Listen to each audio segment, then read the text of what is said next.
Hearty welcome to our dignitaries on stage. With your permission, ma'am.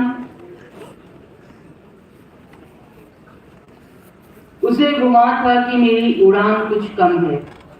उसे गुमा था कि मेरी उड़ान कुछ कम है. मुझे यकीन था कि आसमान कुछ कम है.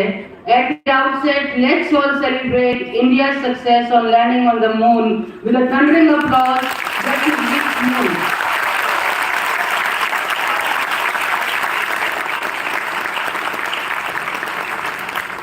23/8/23. Date etched in history, beyond skies, India's pride. Chandrayaan, Bharat ki aan baan shaan. We thank ISRO for inspiring an entire generation to aim for the moon. We also congratulate our Pragyanan, our Indian wizard, as he defeated world's #1 chess player Magnus Carlsen yesterday and became the youngest world chess champion. Year 2023 definitely belongs to India. Dr. Madhu Chitkara, Honorable Pro-Chancellor, Chitkara University. Professor N.R. Bhnaumurthy, Vice-Chancellor, Dr. B.R. Ambedkar School of Economics, Bangalore. Professor Manish, Professor and Dean, School of International Studies, Central University of Gujrat, Gandhinagar. Professor Kanhaiya Ahuja, Professor and Dean, Faculty of Science, Devi Ahilya University, Indore. Dr. Rahul Ranjan, Consultant RIS, Ministry of External Affairs, Government of India, New Delhi. My esteemed colleagues, faculty members, participants, students, academicians, and experts from various fields.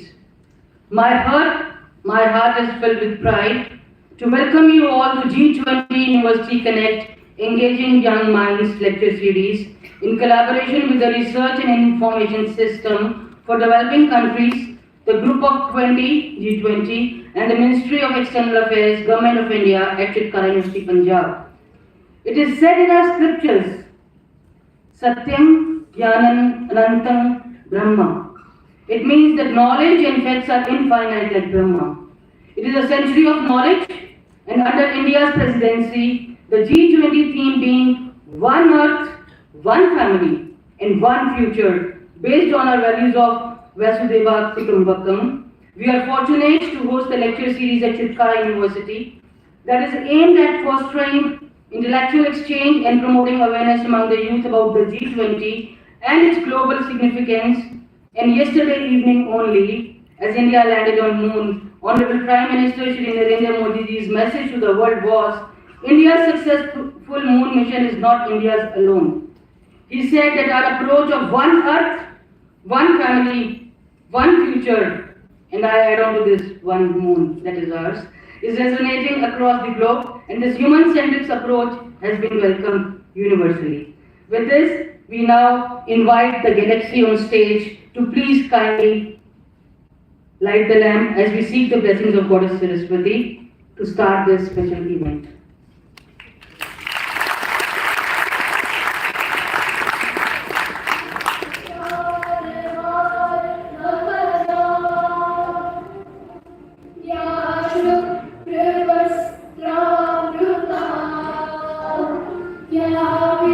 I invite Dr. Sanjeev Sharma, Vice-Chancellor Chitkara University School, to join the dignitaries for the land value ceremony, please.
Thank you very much, sir. Now I have the pleasure of playing the official video of G20 Indian Presidency with the theme of G20 Indian Presidency. Can we have the video, please? Official video.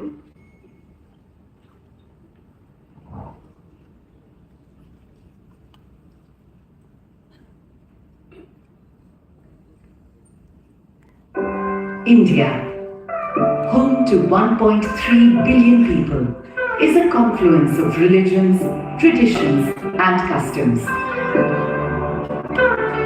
A thriving global center of technology and the world's largest democracy. As one of the oldest civilizations in the world with a rich cultural heritage and diversity, and as the fifth largest economy in the world, India is proud to assume the presidency of G20. As the country blooms into a new era, we look to another poignant symbol for humanity to emerge victorious from challenges. The lotus, the national flower of India, represents our history and culture and symbolizes spirituality, fruitfulness, wealth, and knowledge. And that's the inspiration for India's G20 logo design.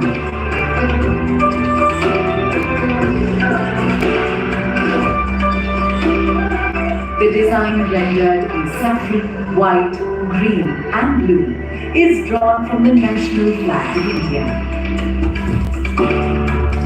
The 7 petals in the logo signify the 7 seas and the coming together of 7 continents at G20 India 2023. Sitting above the lotus is a representation of the earth, reflecting India's pro-planet approach to life and seeing the world as one family. From this, we derive the theme for G20 India 2023, Vasudhaiva Kutumbakam, one earth, one family, one future. A theme that brings the G20's focus on shared global growth, while being in harmony with nature.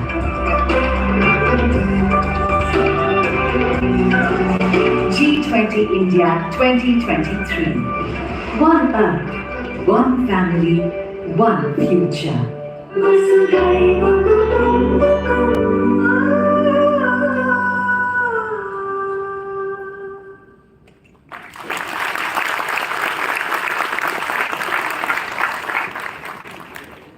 Now this is again a special moment as I invite Dr. Chitkara ma'am, Honorable Pro-Chancellor Chitkara University, to facilitate our guest of honors.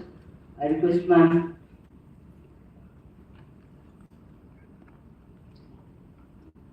She will be honoring our guest of honor, Professor Manish, Professor and Dean, School of International Studies, Central University of Gujrat, Gandhinagar.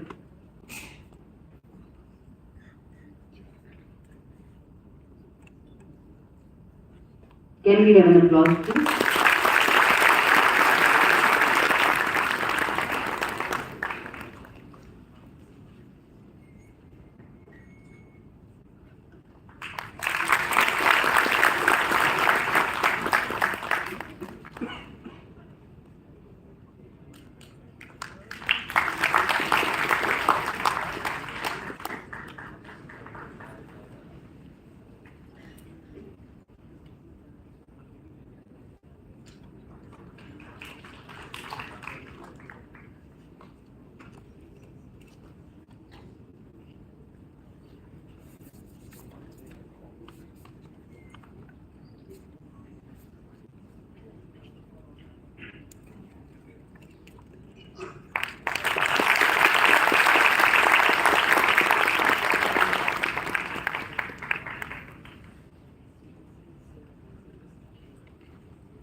For all the students to understand that what we do nowadays, because our campus is already full of trees.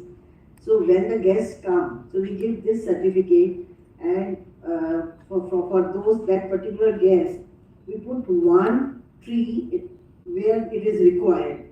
So now the three of these guests are at Sundarbans National Park, West Bengal, and the tree is planted on their name, and the certification number is given 4122723.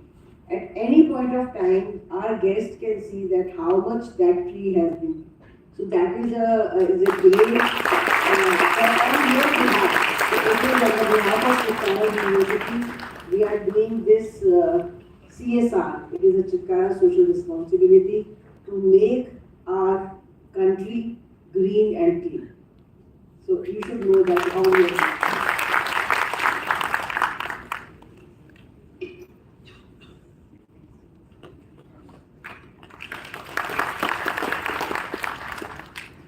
Ma'am, next is Professor Kanhaiya Ahuja, Professor and Dean, Faculty of Social Science, Devi Ahilya University, Indore.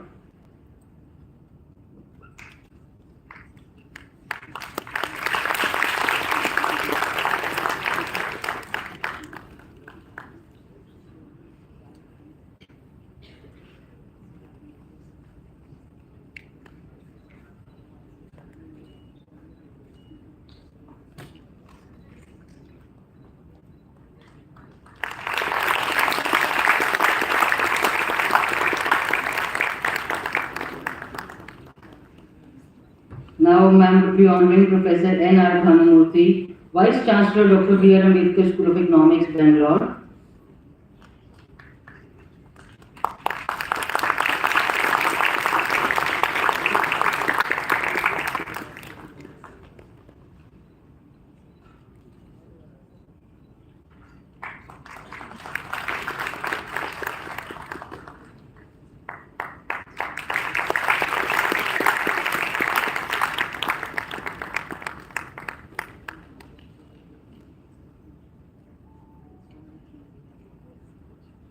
Now, ma'am will be honoring Dr. Rahul Ranjan, Consultant RIS, Ministry of External Affairs, Government of India, New Delhi.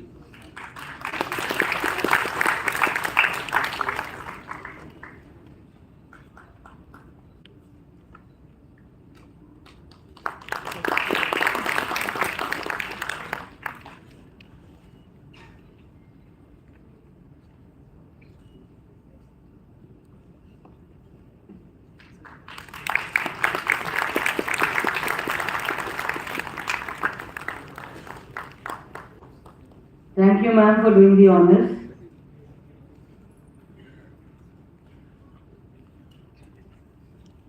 I'm again coming to a very special moment at Chitkara University. We all are proud as I share this proud moment.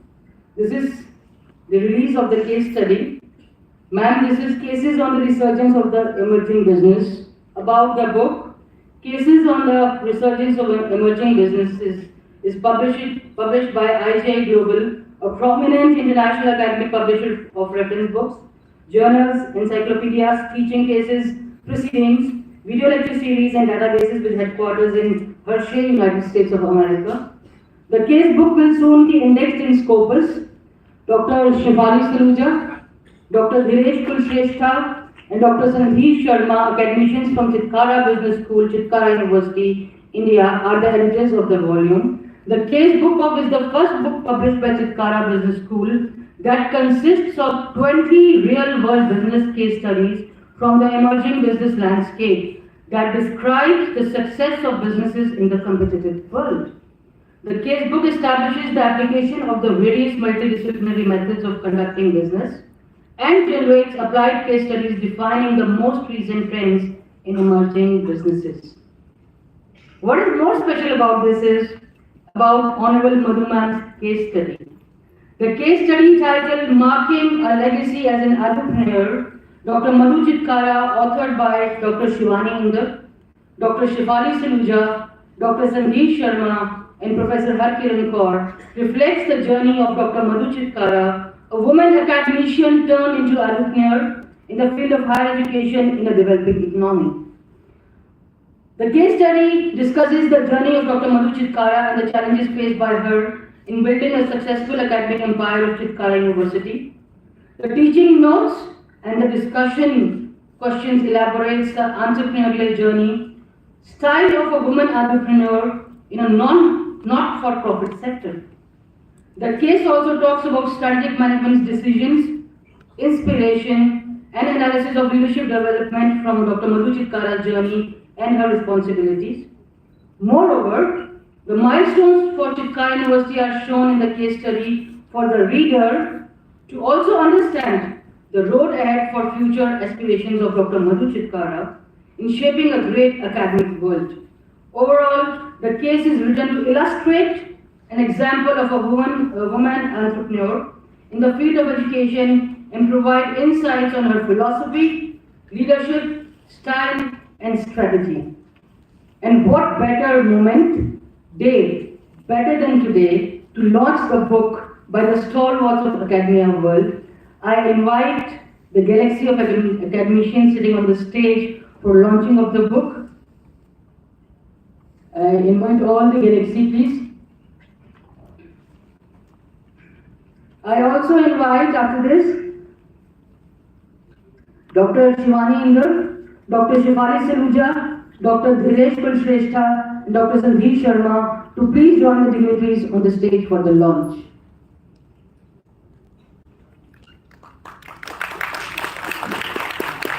A thundering applause for this special moment at Chitkara University.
Thank you everyone for doing the honors.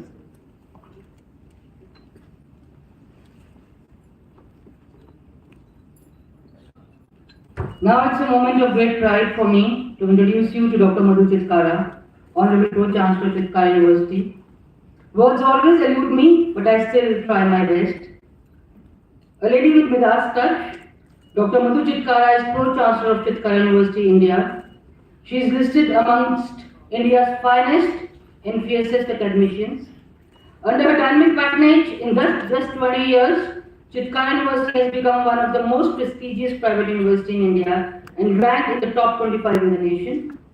With a passion for academics and great business acumen, she has had a diversified career and a very varied experience in the field of education, spanning more than 4 decades, almost 46 years now.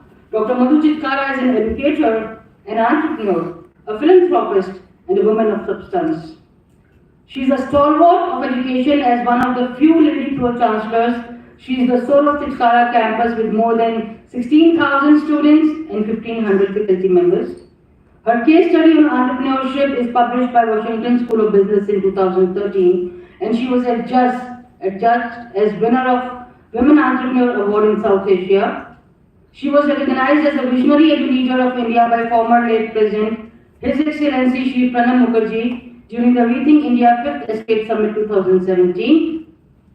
BRICS International Forum and International Federation of Indo-Russia and Youth Clubs jointly honored her with the Award of Honor for International Digital Leaders during the program Vision for Future 2019.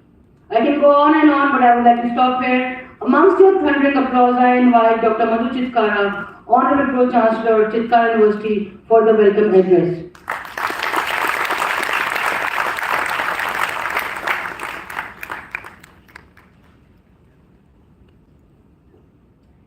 Good morning, my dear students. You are looking, I don't have words to appreciate, simply so smart. Guests were also very impressed and they were taking, this is the first time happened that the guests on the stage are taking your photo. So you must appreciate their appreciation for all of you. I was impressed when you were taking the photos of my students. Normally it doesn't happen. But it is a great moment for me and it's a great privilege to welcome all my guests. First of all, I must thank my co-Vice-Chancellor, Dr. Sandeep, why it is so here. Not that he is instrumental and his team is instrumental in having this function today for G20. But when G20 started, so I just discussed with him, I called him, and I know that he is a person who will always try to fulfill whatever I dreamt of it. So it was such a great feeling that I said that Sandeep, क्यों नहीं हम भी कुछ G20 में करते. But I don't have any approach and I don't know the people in the government and the semi-government. So how we can get this opportunity? He said that, ma'am, if it is your dream, that we will try to do something in this and I will try to interact with the people. But let us start, because I am from a business, so my team is so strong. Let us start something, some activities start doing in B20. And then I talked to my Vice-Chancellor, Dr. Archana Mantri, and then I said, let us do something in other vertical also. So, sir, for the guests to know that then we started working in S20, the size 20, and we had some sessions in that. Great experience and we learned from there. So there were some verticals where we started working under G20 and we learned. So today, after seeing the video which Harkiran ma'am was giving you, the video that how the logo of G20 was incepted and how the inception of that logo was done on the petal, the 7 petals, what is the meaning of that, and that how the whole word is on the lotus, which is our national flower. So I think that is so much to learn, and the team who just conceptualize that how the G20 is to be done, how all the stakeholders are to be part of it. You know that many verticals are working in G20 to achieve that target. So there are something in business, which now today's conference, there is something in science, there is something in students' work also, then there is something in entrepreneurs. So I think many verticals where we have started working, and after our achievement, which is yesterday's, I think we all were cloud 9, we were so happy, all the proud Indians. So that Chandrayaan has given the world to look up to India. So you must appreciate the efforts of ISRO and efforts of all the people who have done so I think passionately they were there, who all saw that live telecast. You have seen that there was one lady, I saw the whole thing, there was one lady sitting in a sari. जैसे आप लोग सीटियाँ नहीं बजाते, so she did that, and they were so emotional, and they were, I think everybody was in tears, and there was a goosebumps for all of us. मुझे पता क्या डर लग रहा था, लास्ट टाइम क्या हुआ था आपको पता है? कुछ दूरी पे that tilted, थोड़ा सा वो tilt हो गया था.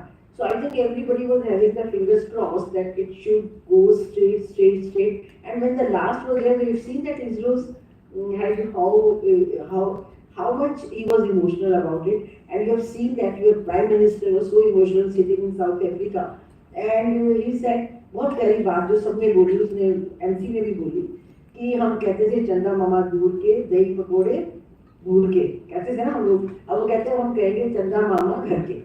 So हमारे घर में चंदा मामा है. So I think that was a great feeling which happened.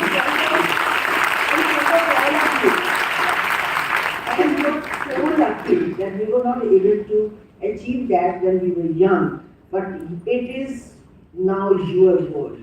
So you have to do wonders. You can do blunders also, But now the stage has come that the people like you, and you know that last month I was in Hong Kong.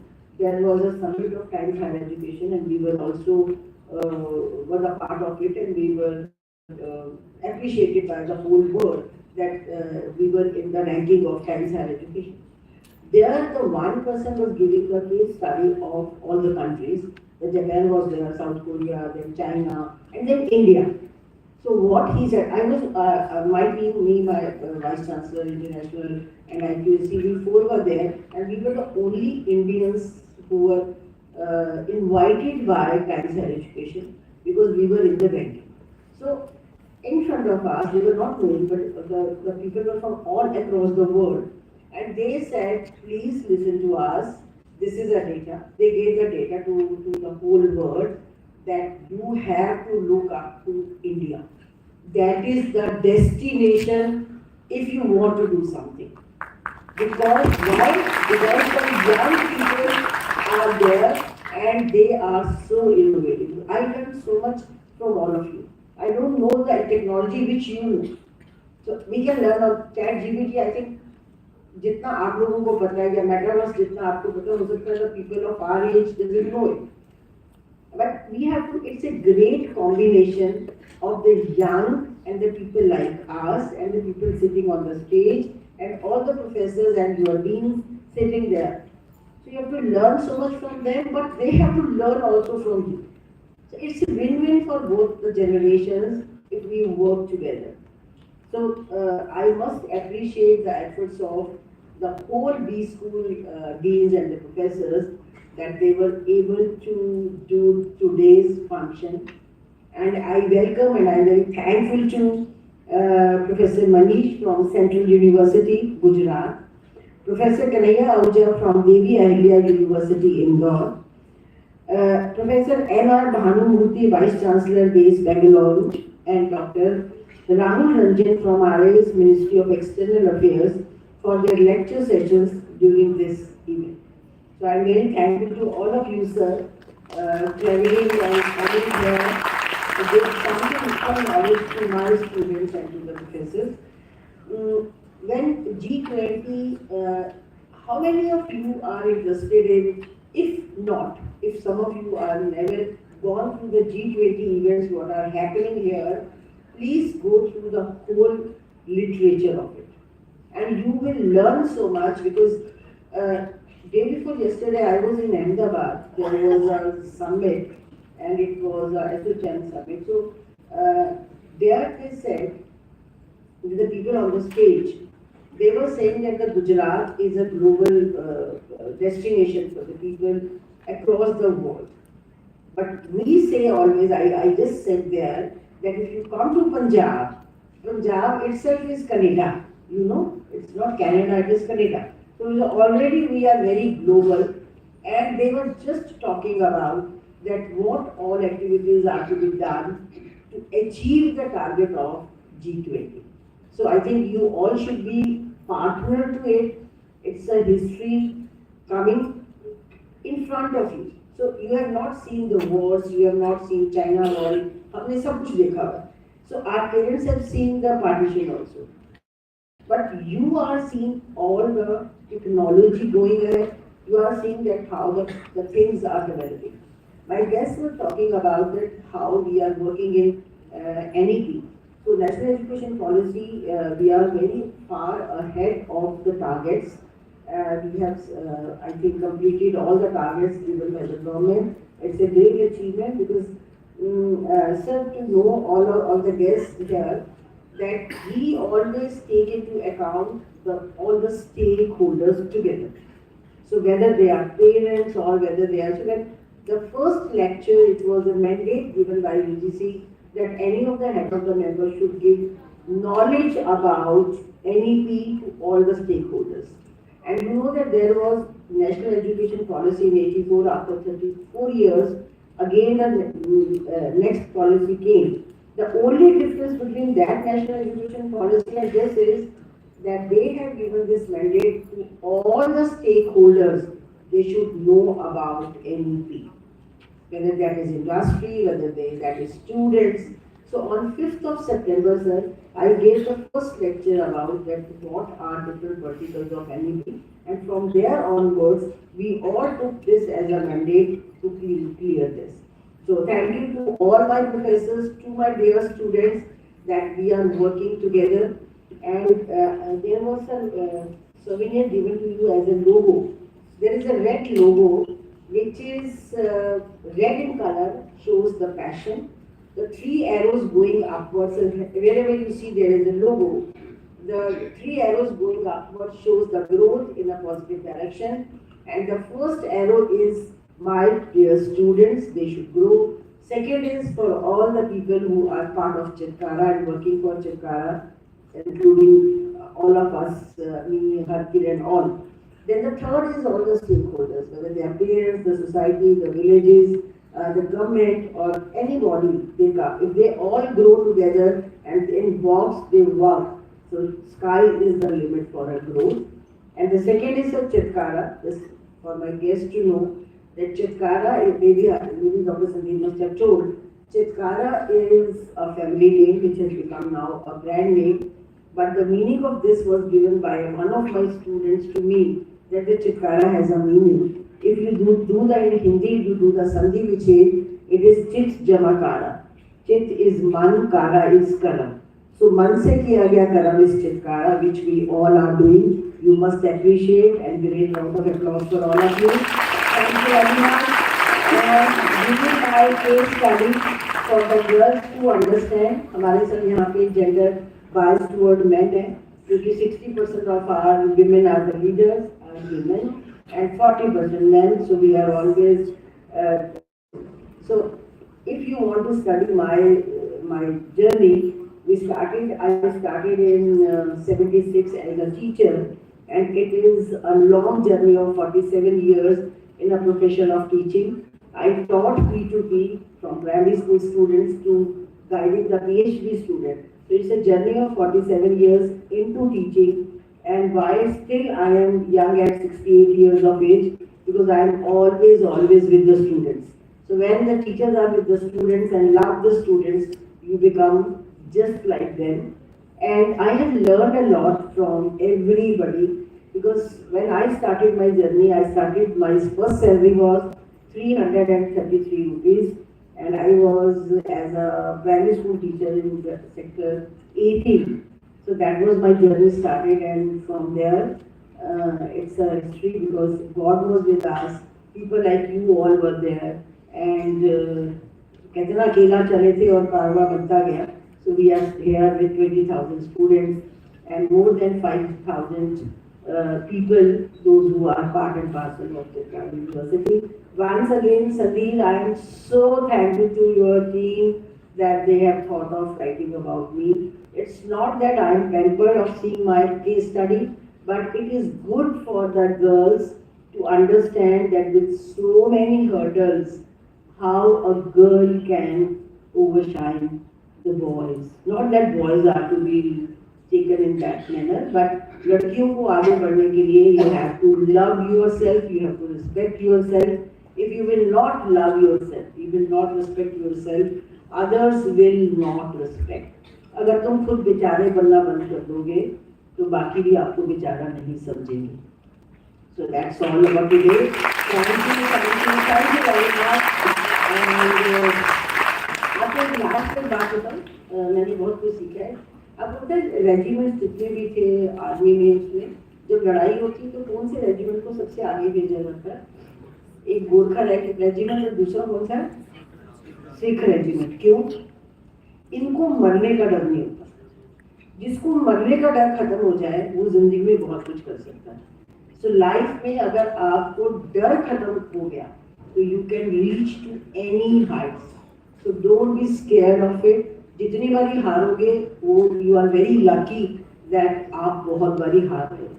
जीतने के बाद आप इस level में पहुंचते हो कि then again जो वो हार है ना उसको एक्सेप्ट करना बहुत मुश्किल है. तो हार इज अ हार, आपके गले का हार है वो, जिससे आप बहुत सीखते हो. So thank you very much for giving me this opportunity. Thank you. Thank you very much, ma'am, for this.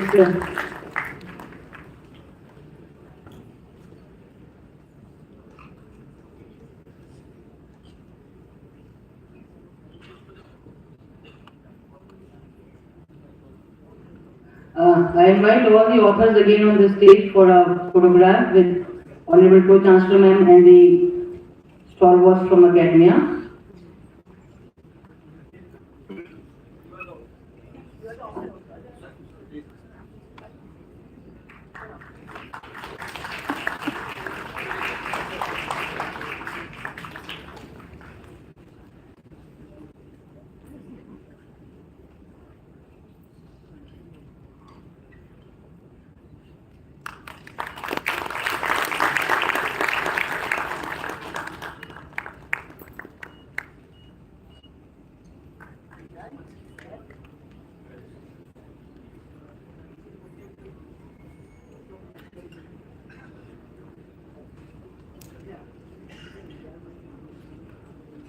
Thank you, ma'am, and the dignitaries for doing the honors. Today, the idea is to sensitize young learners about the G20 presidency as an opportunity for India to lead the world. Also, this lecture series will highlight the G20 initiatives for engaging the youth and orient them towards the central theme, One Earth, One Family, and One Future. We are joined by academicians par excellence. We will start the lecture series on G20 Indian presidency by our first guest of honor, Professor Manish. He is Professor and Dean, School of International Studies, Central University of Gujrat, Gandhinagar. He has earlier served as Associate Fellow with the Manohar Parrikar Institute for Defence Studies and Analysis and an Officer on Special Duty at the Government of India. He was Head Department of International Relations, Sikkim University, Gangtok.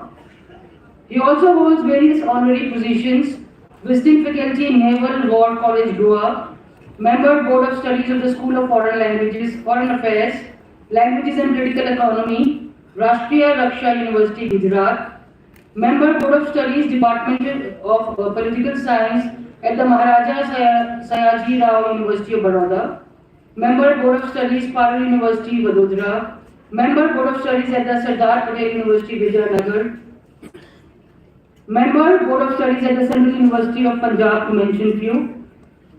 His areas of interest include foreign policy and strategic security aspects. He is the co-author of the book titled Jihadis in Jammu and Kashmir, a portrait gallery, and has edited a volume titled The Belt and the Road Initiative, Implications of India by Pentagon Press.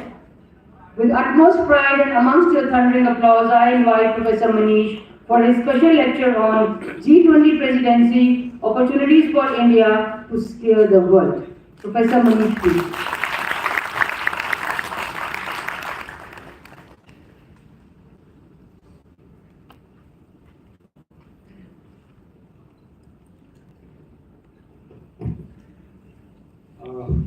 Thank you for that introduction. Madam Chancellor, my other panelists on the dais,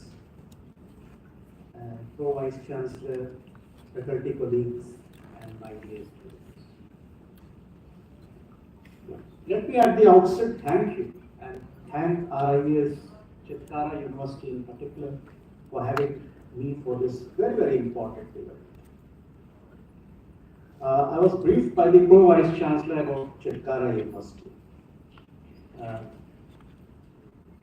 And I think one of the very few universities which I have visited during the course of my G20 lecture, I think Chitkara stands out.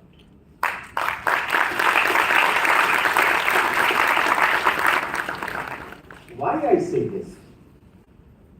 Because you have brought in virtually all the components of education which will basically lead India to the next century. And as we are preparing ourselves for the Ambedkar, which is 2047, as we celebrate our 100th year of independence, I think these are the ideas, the innovation, research, the startups. I think they are going to thrive. And let me also reiterate this point because I'm extremely happy to see such a young crowd. I think it's the youth of this country which is not just going to drive India, but I think it's going to drive the world in the coming years. So we should be proud of ourselves. We should have confidence on our own abilities, and I think Chitkara is doing the right thing at the right time. So all of you, the Chitkara team needs to be complimented for that. Now coming back to G20. I'm a student of foreign policy, defense and strategic studies. I know this is a school of management, but let me slightly try to locate what G20 is all about within the larger global calculus. Let me rewind you back, 1 year back, when India took over the presidency of G20. This was in Indonesia. Prime Minister Modi, in his very popular speech, and I think this was not highlighted too much in the media as well, but he made a very important point. He said, this G20 presidency is going to be India's home. Now this is very interesting. The India movement is very interesting. Why this India movement? Because, I mean, as students of foreign policy, they ask me this question, sir, foreign policy is a federal subject, Delhi Ministry of External Affairs does it. What's the point of coming, interacting with you in a university system? RIS has come up with this primer G20. I suggest all our young students visit the RIS website, see how many verticals G20 has, right from Y20 to Business 20 to Labor 20 to Science 20, Women 20, Youth 20. So what's the idea behind it? G20 happens to be a foreign policy. Those who know the origin and evolution of G20, it started with the global financial crisis. But today we are talking of virtually everything. And not just everything, the scope of G20 in India's presidency is not just limited to New Delhi. I am sitting in Chandigarh, interacting with you guys. So, the Prime Minister, for the first time, has made a foreign policy issue as part of the domestic politics system. It's part of your domestic policy as well. Why? Because we should be convinced in our wisdom. I think the Prime Minister was convinced when he said it's going to be India's moment. But we should also be convinced in our wisdom that I think India is going to drive the world. And the youth of India is going to lead the world.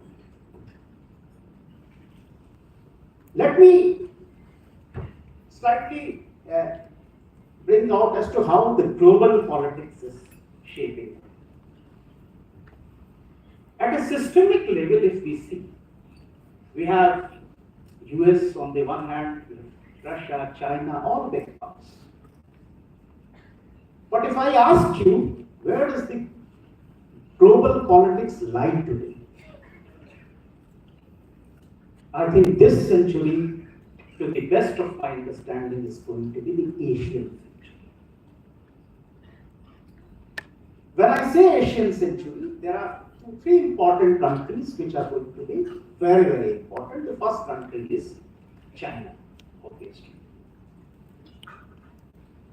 But there is a difference. We all witnessed 2 years back, and we all had tough times during the COVID. Do we still know where did the virus come from? We all have an idea that it came from a wet market in China.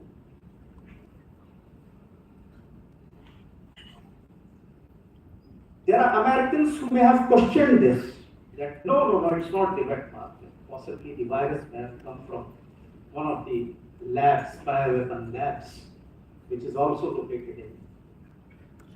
But till date, China has not even instituted a group of experts to investigate, to look into the origin of economics. Why this is important? Because the political system in China does not permit so. It's not a democracy as we are. Chinese never debate. They are closed society, they are a totalitarian regime. Please understand this. I can give you another example. If you look at China's neighbors, 14, 15 neighbors, right from South China up to India, virtually with all its neighbors, it has territorial disputes. Please understand, I am using my terms very carefully. It's not a boundary dispute, it's a territorial disputes. Why I say this? Because historically, if we look at China, it's a country which has been historically a evidentist, not even a revisionist. And therefore, it wants more and more land for us. Whether we in South China Sea, with Philippines, with Vietnam, with... Though Chinese economy is in crisis today, Chinese are also victims of what you can say the aging population. But China, the world looks at China with suspicion. China has a grand design to countervail the Indian influence. I'm sure you mentioned in my CV about the Belt and Road Initiative. It's a new form of colonialism. The 6 corridors which China, as part of its Belt and Road Initiative, is wanting to expand right from Africa up to the Pacifics. We generally talk about the China-Pakistan Economic Corridor because it passes from Xinjiang province of China and connects to Gwadar port. India has raised its objections because it passes through the disputed part of Jammu and Kashmir, which is an Indian state. But that's how China's economy is going, and we all have heard about the Hambantota port. How the port was grabbed by China. So China is always seen with a suspicion. Let's come to Japan. Again, it's a country which is a friendly country with us, but they are suffering from aging population. Now, when we talk about India, and that's what Prime Minister hinted when he spoke about the India movement. India is a civilization, please understand. For those who are students of political science or liberal studies, know that the evolution of a state actually is the Westphalian state which comes from Europe. I think this is not true. We need to contest this proposition because India had a concept of a state, Raj, which goes back to 4,000, 5,000 years. That's what is documented, recorded history. We are not just a state, we are a civilizational state.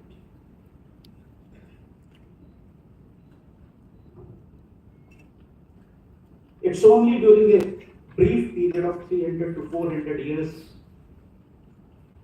that economy literally collapsed. 1947, when we had to start from scratch. The British colonialism and various other influences actually brought your economy on the verge of collapse. But you have, being a civilization, you have had a learned experience over the years. And as we are growing, I think the world is realizing. The Prime Minister, when he visits United States or when he goes for a climate summit, I think the world is looking for answers to some of the core issues, right from climate justice to environment to space, as to how India is trying to solve these issues globally. And what would be India's answers to some of these more pressing problems?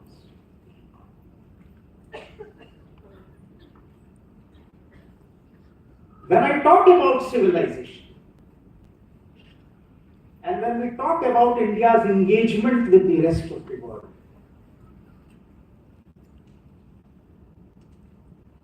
let us also understand that we have historically, civilizationally been a very, very peaceful state.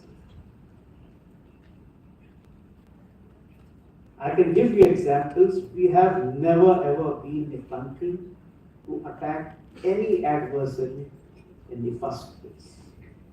Battle of Hibiscus, Battle of Panipat, we waited to be attacked. We are a defensive power, a peaceful nation. Let me contrast this with some of the other powers. Take the case of Australia, a country historically which has never been attacked. But if you get a chance to visit Canberra, you see a big parliament. There is no war, the recent one in Afghanistan, which Australians have not fought. So that's the difference between two civilizations. We are a nuclear weapon state, but look at a nuclear doctrine. It talks of no first use. We will not be a country to use our nuclear weapons against a non-nuclear weapon state. So primarily we have been a defensive power, we have been a peace-loving state, and I think actually the world is acknowledging this spirit, the Indian spirit. And this is what we have seen during the times of crisis, the COVID times. Look at how the world behaved. The Americans said, no, I'm not going to give you these drugs. This is for me. What did we say? We have vaccines. Right? We will produce it, and our vaccines are not limited just for us. So this is the spirit, and this is precisely why when we talk of G20, we should be talking of Vasudhaiva Kutumbakam, one world, one faith. And this flows from Upanishad. So this is the civilizational strength of India, and I think Prime Minister made it a very important point when he said that we will speak to a young masses, youth, and we will try to convince that you are born to be leaders, to lead the world globally. The second reason why we should cherish our G20 presidency is because we spoke about declining population. Please also understand, and when I'm talking to students in Chitkara University, please understand your strength. India is going to be the youngest country in the world. Youngest in the sense in terms of age bracket, between 18 to 35. This is your strength. Because it's this population which is going to drive not only the Asian economy but the global economy.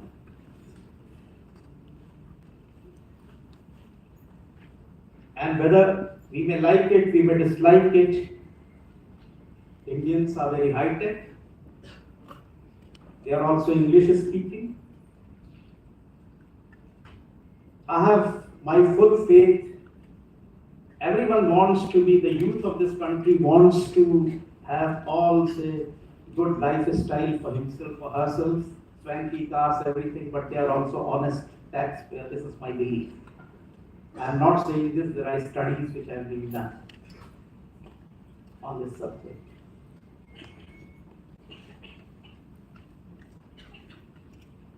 So I think this youth is going to drive the economy, not just the Indian economy, but also the global. The third important factor, and as we talk of globalization, we should also understand that in terms of a size, we are not small. We could be good manufacturers, we could be good consumers. And therefore, one of the reasons why we were able to actually survive the COVID crisis, the economy is doing well. Look at some of the other economies.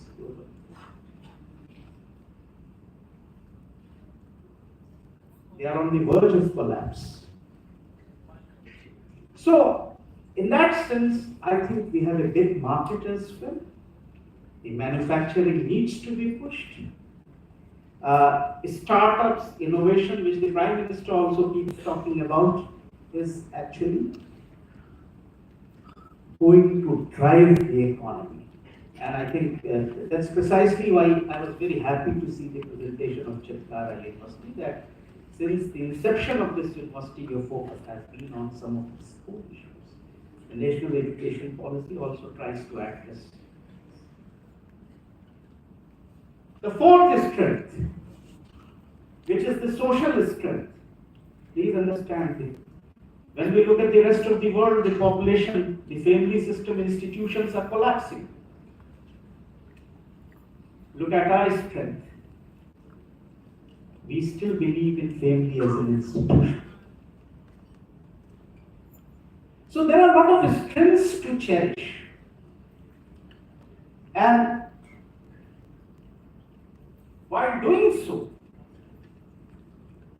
there are a lot of challenges as well. We are the largest populous state. So from environment to climate to energy, I think these are going to be some of the core challenges. One of the challenges, again, which we should be talking post-COVID, is the health challenge. Prime Minister has brought in various other initiatives. Life is one of which is very, very closely associated with the idea of G20. Why is there a lot of focus on millets? Because we don't focus on our lifestyles. The state from where I come, Gujrat, has the highest number of diabetic patients. So, while it may be an idea in terms of life, I think it's also trying to address many of our future challenges. And I think within this larger context, if we look at the whole idea and the various verticals which I spoke about, from climate to energy transition to business models to women, Madam said, I was just talking that I think we are actually 4 men, but the chair is a bit. So I think as a civilization, we have always kept women on the most highest pedestal of a society. So when we look at the whole Indian idea, the civilizational idea, I think it's this idea which is going to dominate the world. And precisely, that's the idea of India's G20 presidency. I think India can be one of the best interlocutors in terms of debating, discussing with the rest of the world. I think it's the India movement and for so that to become is going to happen. I will stop here. Thank you. Thank you very much, Professor Manish, for such a powerful message of opportunities for India to steer the world in G20 presidency. So we all grew up listening to a song, "Jahan डाल डाल पर सोने की चिड़ियाँ करती हैं बसेरा, वो भारत देश है मेरा." And it's the time we'll bring it back. Ladies and gentlemen, now I have the pleasure to introduce you to the next guest of honor, Professor Kanhaiya Ahuja, Professor and Dean, Faculty of Social Science, Devi Ahilya University, Indore. He is G20 University Connect Steering Committee member, Ministry of External Affairs, Government of India, Coordinator, State Planning Commission, Madhya Pradesh, Chair on Microeconomic Governance, established at School of Economics, DAVB, Indore. He brings along with him 28 years of illustrious teaching experience at postgraduate level in the universities. An eloquent speaker, delivered several keynote addresses in various national and international seminars, conferences, symposiums, delivered many lectures on current economic issues which have been broadcasted live on Vyas Higher Education Channel under EduSat of UGC Classroom Lecture Series. He has also worked for 15 years in industry in entrepreneurial capacity for ensuring business development, membership with more than 25 management bodies. He has over 100 research papers in reputed national and international places, and he has been part of more than 100 national and international conferences, 250 plus talks, and today I add one more, sir, 251 plus talks, and lectures delivered as keynote speaker and resource person in seminars. With utmost pride, I invite Professor Kanhaiya Ahuja for a special lecture on G20 India Presidency, A Way Forward. Welcome, sir.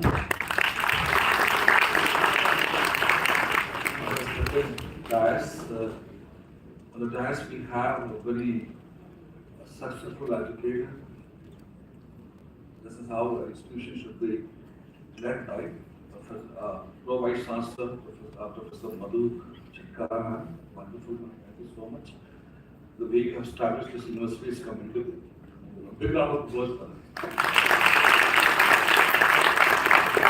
We have Professor Manish from Gujrat University, University, Professor Bhnaumurthy, sir. We have my colleague from RIS, Dr. Rahul Ranjan. And then we had a wonderful session in the morning where Dr. Sharma had explained the journey of this university. Also, we have with us Dr. Dinesh, and we have galaxy of teachers, academicians, deans, faculties, and dear students. It's an honor for me to come here and stand before you all. You know, I come from School of Economics, Devi Ahilya University. 2 years back, some of my teachers came to me and they said, "We want to have a blazer and a pant for our students. What color we should choose?" I said, "Go for grey, but I'm going to go back and change the color." This is such a vibrant color.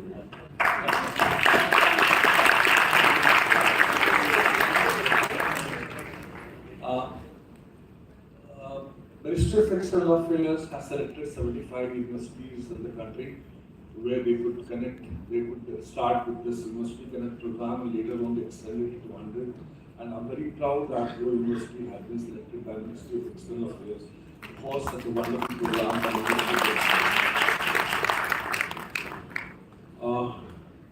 You know, when India was awarded with the presidency of G20, it was thought that the youth of our country should be made aware of what is G20 and how G20 is going to benefit India and how India could contribute in the progress of G20. That is the purpose. This is the purpose. You know, this G20 programs are being organized by Ministry of External Affairs, led by RIS across the nation. They want that the youth, as rightly pointed out by Dr. Manish, that youth play an important role, and I think youth must be made aware of what is G20, what are the operational aspects of G20, how do G20 countries are going to play a leading role in the world in making the world a better place to live in. So this is how this program has been organized. And I'm so happy that this program has been organized at Indore University also. So thank you so much. Congratulations to each one of you. You know, world is changing. You know, things are changing very quickly, and at the same time, there are a lot of issues which are emerging in front of us. Agriculture is one issue. The question of making agriculture sustainable is one of the prime issue in front of us. Also, we have been struggling ever since our independence till this time. We have been struggling to eliminate poverty, inequalities, making education and accessible to each one of each person in the country. So there are many issues. Environment is another issue which is playing a very important role. Climate change is another issue. So things are changing very fast. Issues are emerging, and it is not in the capacity of one country, frankly speaking, to deal with these key issues. It is a collective action which is required, and that is how this G20 platform is going to play an important role. It's an international economic cooperation where all the countries are going, these G20 countries are going to sit together, they want to discuss the things together, and they want to find some amicable solution for these key areas, key issues which are disturbing the whole world. That is the prime understanding about G20. What is the focus of G20? Let me tell you, all the students who are sitting here, the prime objective is to achieve economic growth. Prime objective is to achieve economics, sustainable development, and financial regulations to curtail, to lower down the risk and financial crisis, the risk of financial crisis. So these are the three prime objectives: growth, sustainable growth, economic stability, and to cut down or to reduce the financial imbalances. We have seen how things has turned up in 1999 when we had Asian crisis. The fall of Asian tigers, that was the name given to when we had crisis in Indonesia and other countries in the South Asia.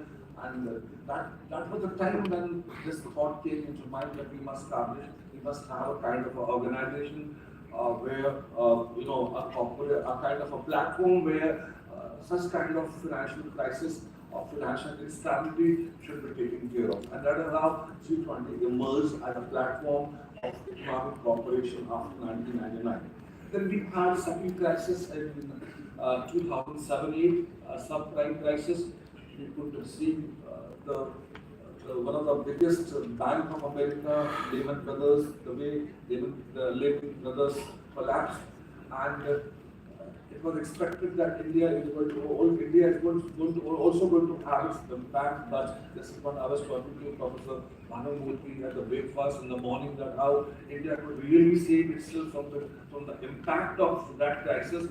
There were certain regions which I'm going to really focus on in my lecture later on. So, these crises are very, had given a platform for the world, that more and more countries should come together and they should really look forward to find solutions to the key problems of the world. And G20 is an excellent, economic cooperation forum, a platform where the 19th country of the world plus one European Union, they combine together, they come together, and they try to find the solutions which the world is facing through. We all know that, now it is very important for all of us to know what are the major issues of G20. What are the important issues with the sustainable finance? We are looking for sustainable finance where as and when finance has to play an important role. It should be sustainable in nature. Whatever projects would be launched in the future, that should have sustainability finance. That is very important. And at the same time, even the sustainable infrastructure initiatives are also the need of the hour.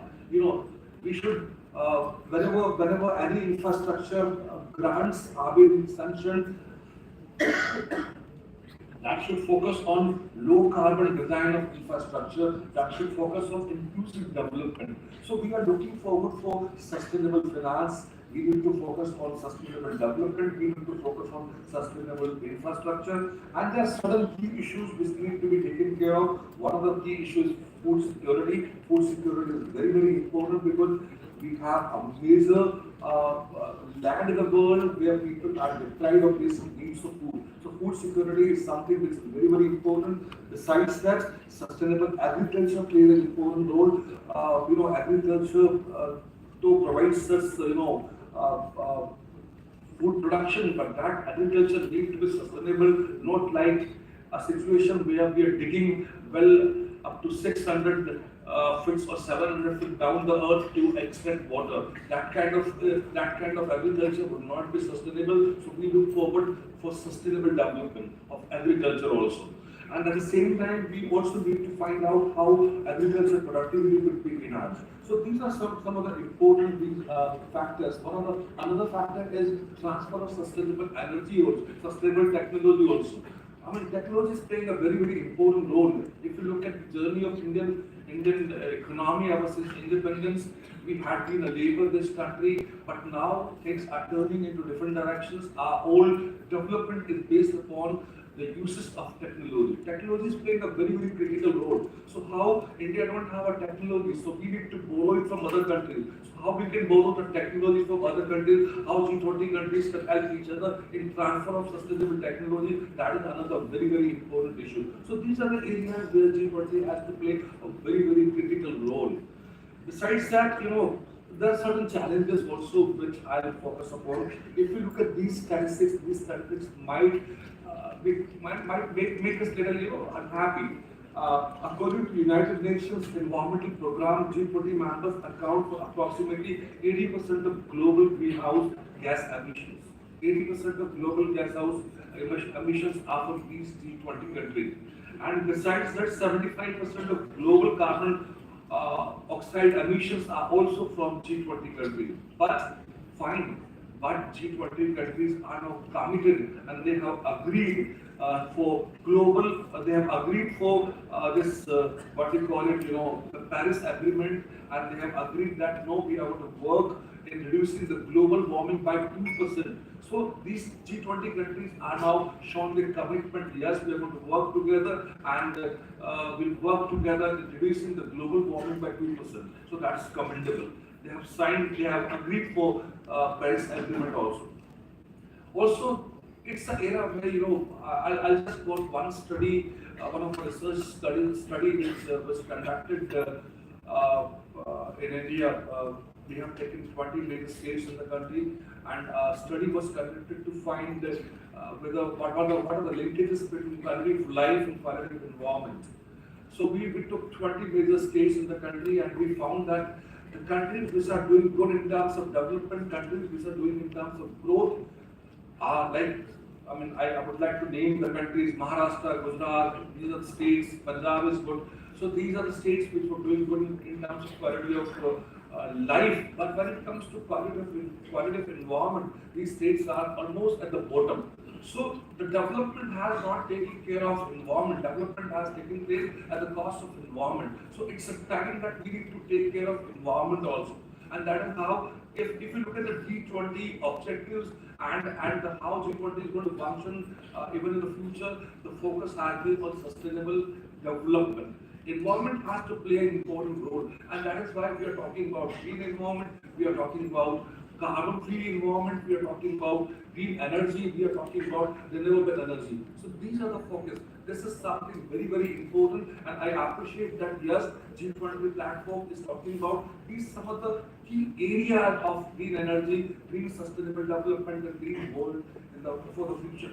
Now, I'll also present certain statistics which show the commitment of G20 countries. G20 countries has in 2019. In 2019, they have spent around 333 billion worth of rupees for green energy in 2019. So that's the commitment. Yes, G20 countries are now making capital investment for making green environment. At the same time, they have also issued 318 worth of green bonds. So it means, what I'm trying to say is that the G20 countries have realized that we have to make this world worth living, we have to make this world green, we have to make this world a better place of living, and we have to create you know, create an environment for, more and more focus on renewable energy. So they are making investment in green bonds and they are making investment in green energy. So that is one area where G20 could play an important role. Now, one of the things that's come in our mind is that what is the role? Why India is important for G20? You know, if G20 is a country, is a platform of 19 plus 1 European Union nations, why it is important? Why India is so important for G20? You know, G20 countries can learn a lot of lessons from India. Way economic reforms has happened in India, that's a lesson for G20 countries. India was the country which has gone through a lot of economic models ever since independence. We have fought poverty, we have been fighting against poverty, we have been struggling with employment problems, we have been struggling with a lot of other key areas of economic development. But the way Indian economy has progressed and how India has taken a U-turn in 1991 and the way liberalization, privatization and globalization has taken place and the way Indian economy has progressed now, today it brings a lot of pride the way India is leading across the world. And yesterday we saw that how India has landed the moon. So, and how ISRO is, playing an important role and launching the satellites of many other countries. That shows how, what is the role of India at a global level. So India is very, very important country as far as the global platform is concerned. Another very, very important, like Professor Manish has also highlighted, youth plays an important role, and that's what we call in economics the demographic dividend. It's a demographic dividend. You have to play a very, very important role. The only thing which the government has to really focus on, inculcating skills among you all. The right kind of skills are required. If you are a student of management, what kind of skills are to be focused?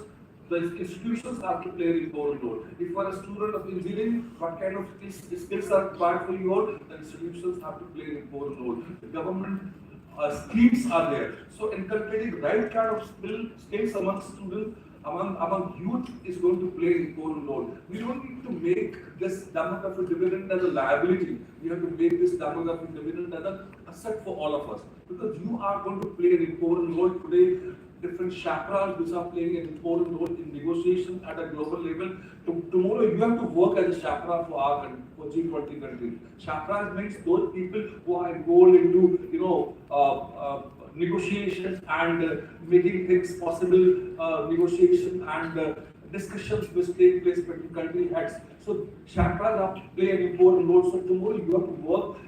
You have to occupy those important seats and you have to play an important role. So demographic dividend is one thing which is very, very important, and that is an asset for all of us. And that is why India is in a very, very prime situation, because India enjoys demographic dividend.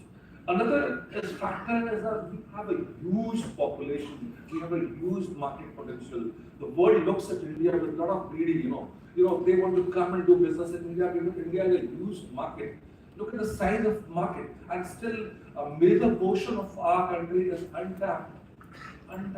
So the world can come to our country, they can establish their enterprises here, they can enjoy, and at the same time, our people would get the employment, and our people would get a lot of opportunities to work. So the kind of market which India really is, that's a plus point as far as India is concerned.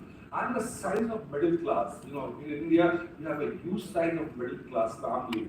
So that middle class, the portion of middle class in our population is a very, very important plus point for all of us. And that really attracts the multinationals and other countries to come to India and do business in our country. And that's, is a platform. These are certain important indicators which attract the multinationals, and that is how we can provide a wonderful market to these countries. Another important issue is the service sector. Look at the IT sector, the way India has progressed in IT. It brings a lot of joy on our faces when we see our engineers, IT engineers working in the top companies in the world, Microsoft, IBM. You talk about any country and you find Indians dominating there. So it's really a great moment for all of us, and the way we have progress in service sector. Another position, I'm not a man of international affairs, but Professor Manish was there and he was talking about how India is important. one thing I would like to focus on: geographical position of India. The way India, the geographic position of India is something which is very critical. India is sharing borders with neighboring countries, but at the same time, India is very important for America. India is very important for Russia, and it provides access to important maritime routes. That is something very important. So India enjoys India is critically, a very geographically a very important nation for the world, and that is why India is so important to other G20 countries. Besides that, if you look at some of the important economic indicators of poverty, access to quality education, healthcare, Professor Manish had already spoken about healthcare. The way our health sector was exposed during COVID something was very shame on us, but the way at the same time we have provided that vaccination to the whole world, that brings a lot of pride on our faces. Nobody thought that India would be a country which is going to supply vaccination to the rest of the world. Even we never thought about that. If frankly speaking, I tell you very frankly speaking, when vaccination was launched, even we were very skeptical whether lagwana चाहिए. That was the kind of a thing. But that vaccination has been a very important outcome, and that has shown the world that yes, India could really lead even in healthcare sector. So that was something very remarkable. So these are certain examples. Another very important example, which I often say, that India has been a member of WTO.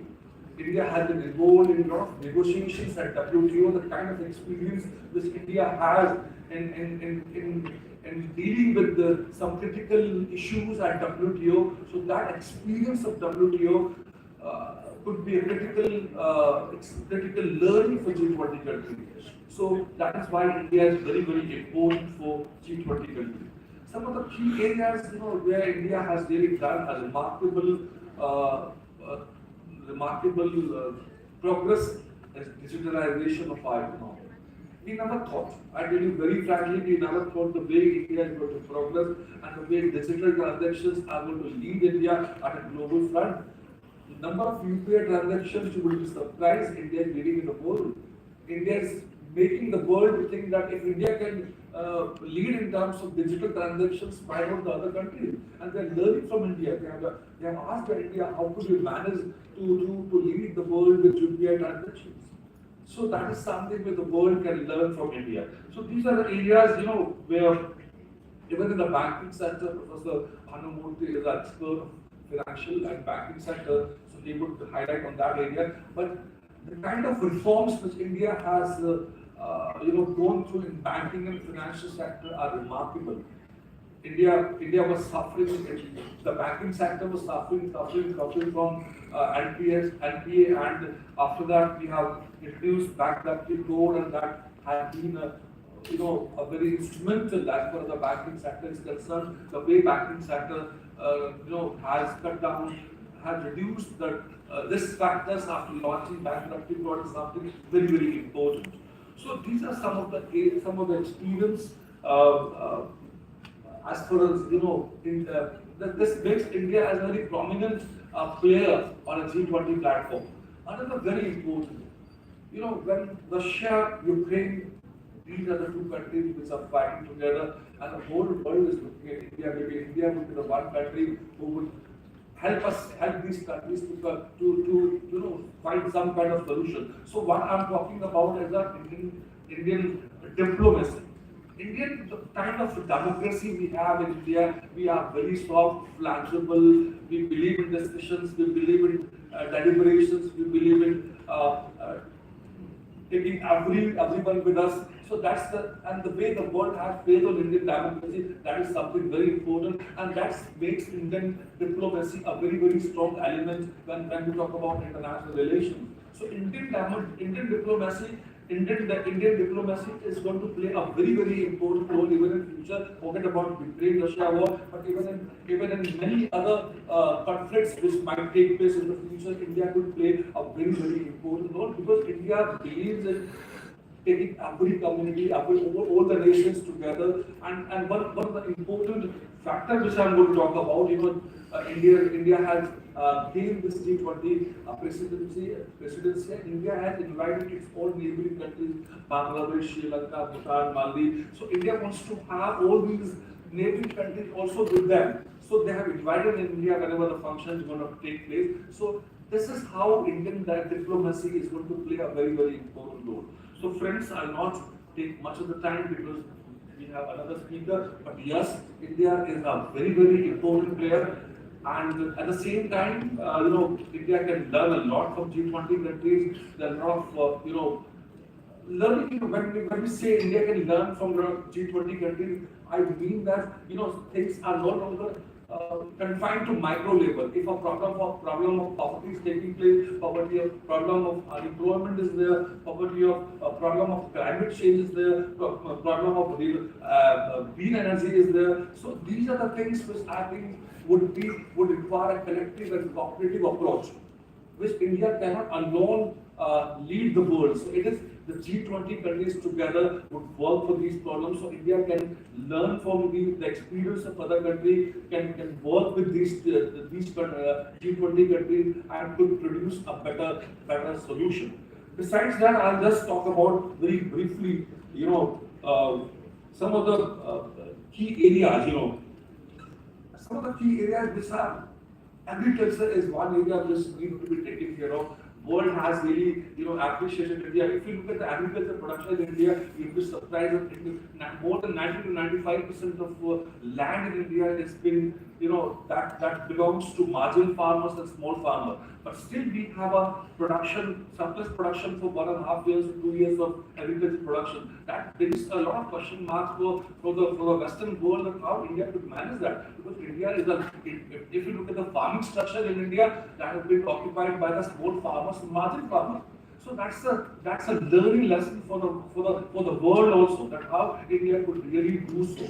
So besides that, we have to make agriculture sustainable in nature. If you want to make agriculture sustainable in nature, I think we need collective approaches. We need a kind of a cooperative structure where all the G20 countries can work together and find solutions. So on financial tax, I think Professor Bhnaumurthy would be the right person to speak. So thank you so much for listening to me.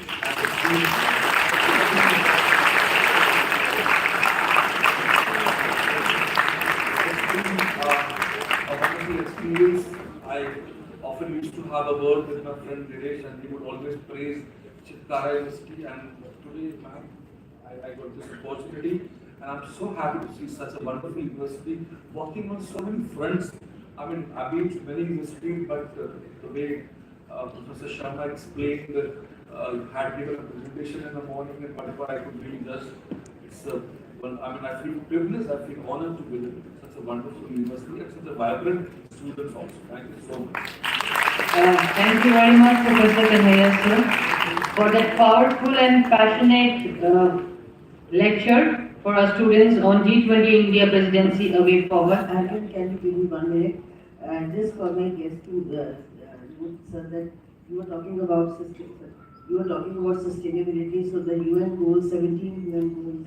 So we are working on 16 UN goals. So only one vertical is left, which is goal number 14, which is life below water.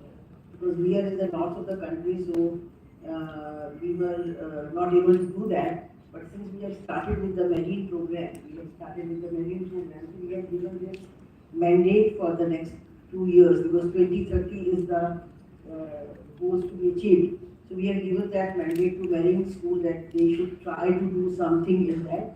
But because of seeing our commitment towards achieving those sustainable goals, we were ranked amongst the third number in the whole world in one of the sustainable goals in the Times Higher Education in that country. So we have 8 goals where we were ranked in Times Higher Education, and which you were talking about, that sustainability. This campus is a zero-waste campus. So whatever we are taking care of the agriculture, so we have many patents which are giving the solutions to the agriculturists. So they are working very jointly with the society. So I think that because you are very conscious about the sustainable development goals, this I wanted to tell you that.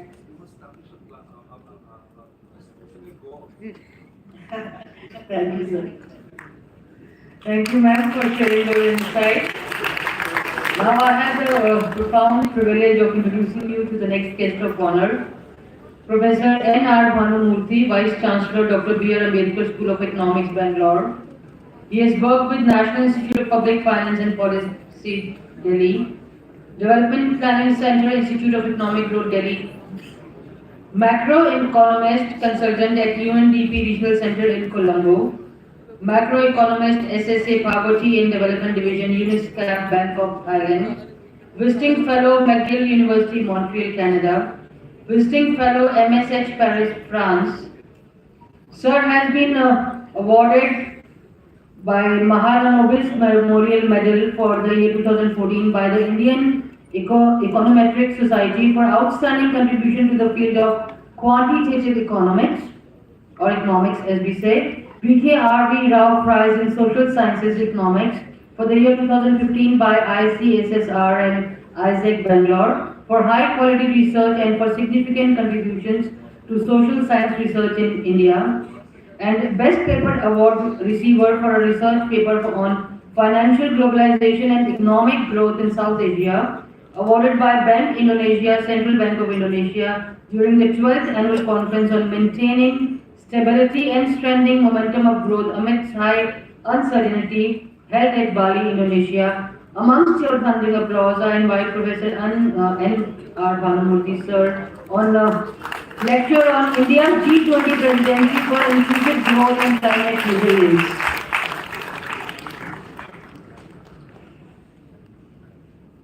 Honorable Vice-Chancellor, Dr. Madhu, my fellow panelists, Mr. Manish, Mr. Kanhaiya Ahuja, my friend from RIS, Rahul, faculty members of Chitkara University, student friends. It's my privilege to be part of this G20 University Connect.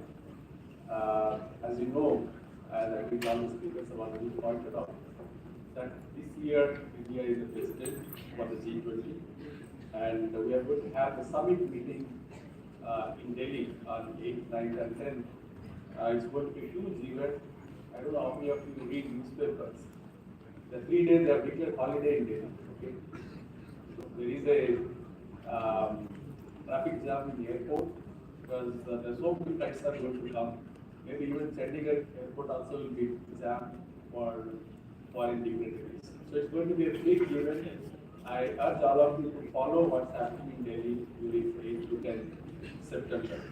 I also take this opportunity to thank RIS, especially the Director General, Professor Chaturvedi, who's been pioneering this G20 University Connect.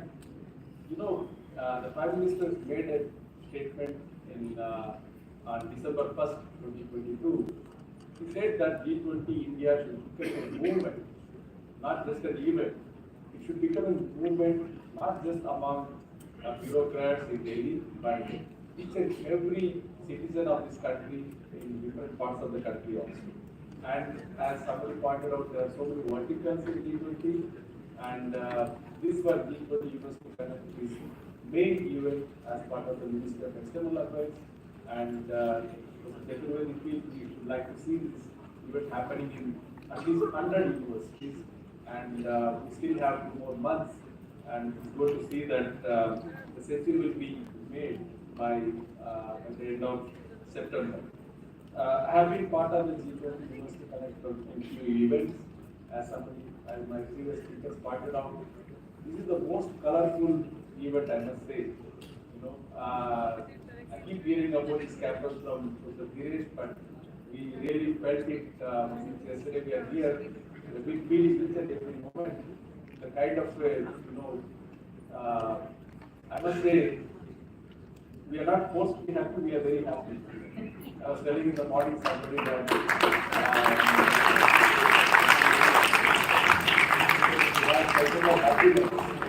I was telling jokingly that the person who has been appointed is forced to be happy 24 hours. but I think we are really happy to be part of this, and it's a very innovative idea. Actually, it has come from where that we have a chief happiness officer, and I think it's one of the best practices, I must say, that we all need to carry on in our universities as well. I know you have been sitting for a long time, but you know, a teacher is a teacher all the time, right? So I'll have some questions to all of you. Okay? How many countries are there in G20?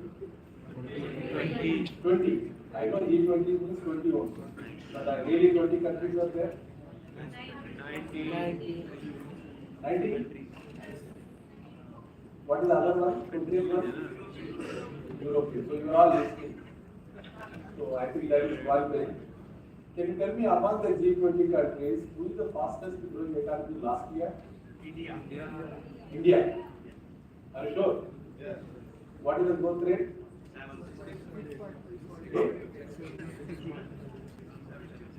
Everybody is checking mobile now. 43%. What is the growth rate of India last year? Okay, what will be the fastest growing economy this year? India. What is the fastest growing economy next year? India.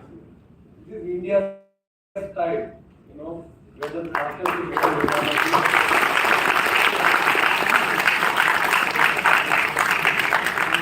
Not just 1 year, not just 2 years, not just 3 years. By 2030, as Prime Minister pointed out, we will be the third largest economy in the world. And I'm sure by 2030, it will be part of the growth process.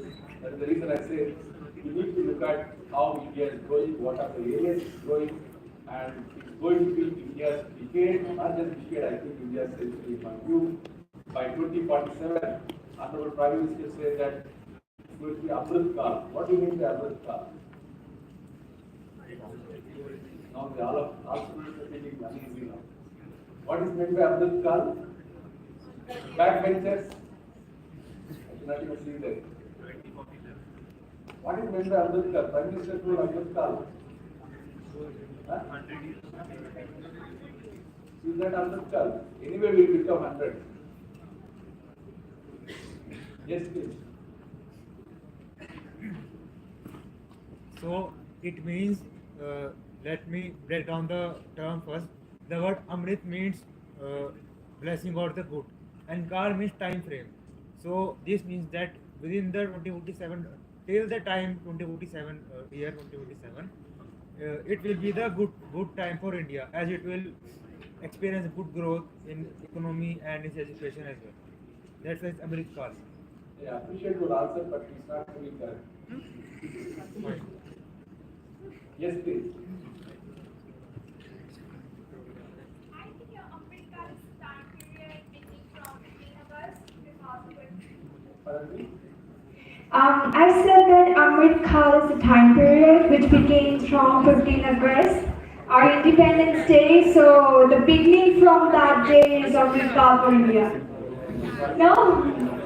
I think this is an assignment for all of you.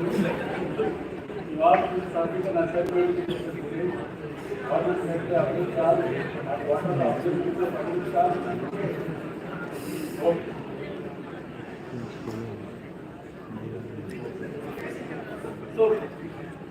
So let us settle now. So we will find out what is meant by Ambedkar, and he will give you some marks also. I hope he will give some evaluation and tell that what is meant by Ambedkar to all of you. So the G20, as I think Professor Manish and Kanhaiya Ahuja pointed out, G20 doesn't have any legal binding. Okay? No, WTO has a legal binding, United Nations has a legal binding, World Bank, IMF, all the multilateral development banks, they all have a legal binding. But G20 doesn't have any legal binding. Okay?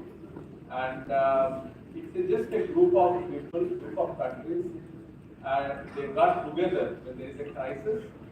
To solve the crisis and overcome the crisis, they say no, we need to be part of group so that we will overcome the crisis that the whole world has faced. And this G20 actually came up during the global financial crisis that was in 2008. I think half of you are not born by that time, right? How many of you born before, after, around 2008? all are 10 years old, right? So nobody is lifting hand. Okay. So you were not born during 2008. That was a crisis, that period that happened. But then there was no crisis in India. I mean, the point I'm trying to tell you is that G20 came out during the global financial crisis as a group to overcome the crisis period. Since then, the G20 has been taking a lot of initiatives to work together, to share information together, and to solve together some of the global problems. And what we have seen in the COVID period, I think there was so much of collaboration between the G20 countries, and I think that we will overcome even the COVID period in a much better manner. You know, G20 has some numbers. G20 also there are 20 countries, but the share of GDP among the 20 countries is 85% of the world. You know, 85% of the world GDP is being produced by the G20 countries, and 70% of the world trade happens between the G20 countries. You can see the extent of numbers that I'm trying to tell you. In fact, if you look at the population also, somewhere close to 60% of population actually they live in G20 countries. One of the important aspects of the India's G20 presidency is that we are in a position to dictate terms to all the countries, particularly because we are growing much better than many other countries. But that we are not doing. In fact, as we have seen yesterday's Prime Minister's speech, even he has taken some time to speak in English in between. I don't know how many of you seen the live speech of Prime Minister. When he was speaking in Hindi, in between he took a time to speak in English, to speak to the world that although India is doing much better than many countries, but India is the whole world to overcome the kind of crisis that we are facing. One important contribution that India's G20 president is making is that, as Prof. Ahuja pointed out, we are actually being the voice of global south. How many of you know that there is a huge difference, huge divergence between the north and the south? Okay, the north is supposed to be a rich region, and the south is supposed to be not so rich kind of region. But we become a voice for the global south, and that's going to be one of the very lasting contribution of India's presidency for G20 deliberations going forward. In fact, in December, I think in December and January, Honorable Prime Minister brought this global south together. In fact, there are 120 countries participated in the deliberations where India wants to be voice for the global south, so that their voice also be heard in G20 deliberations. And as students, we also need to understand within the G20 also there is a rich spectrum, like OECD countries, right? There is a European Union, US, UK. They're all one part of the group, and there are other emerging market economies. Have you heard something called BRICS? Yes. Yeah. What is BRICS? What is it?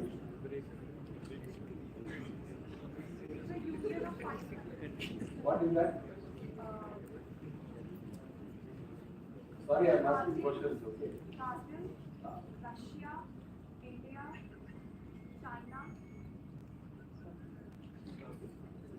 South Africa.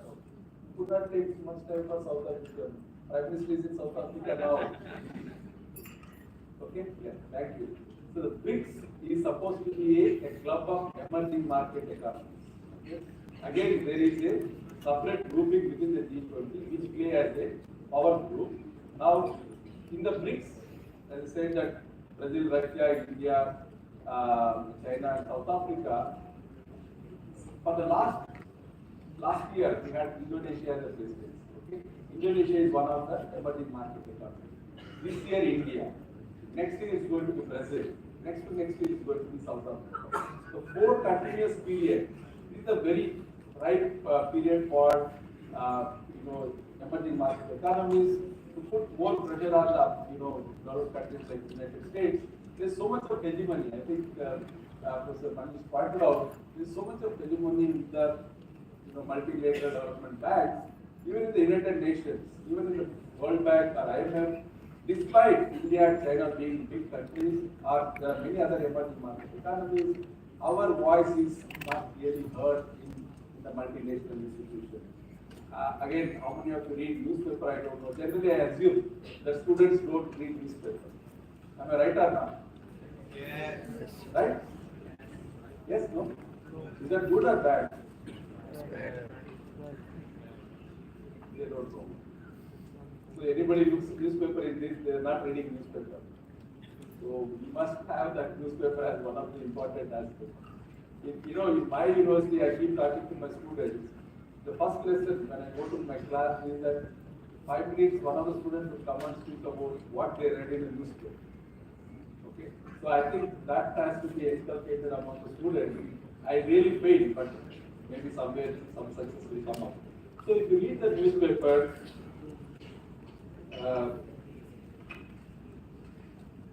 yesterday, United States President talked about how to reform the multilateral development bank. It's a big, it's a big statement that he made. He wants to propose in the Delhi summit that they want to see the widening of the representation of the emerging market economies in the multilateral development banks, so that people like in the countries like India can have a major role in the international deliberations. And as I said, India would like to work with the Global South and also African Union. One of the major proposals that India is making for the next summit, that is on September 8th, whether can we include African Union as part of the G20? Like you have a European Union, right? Although it's not a country, but you have a group of countries that are part of the G20.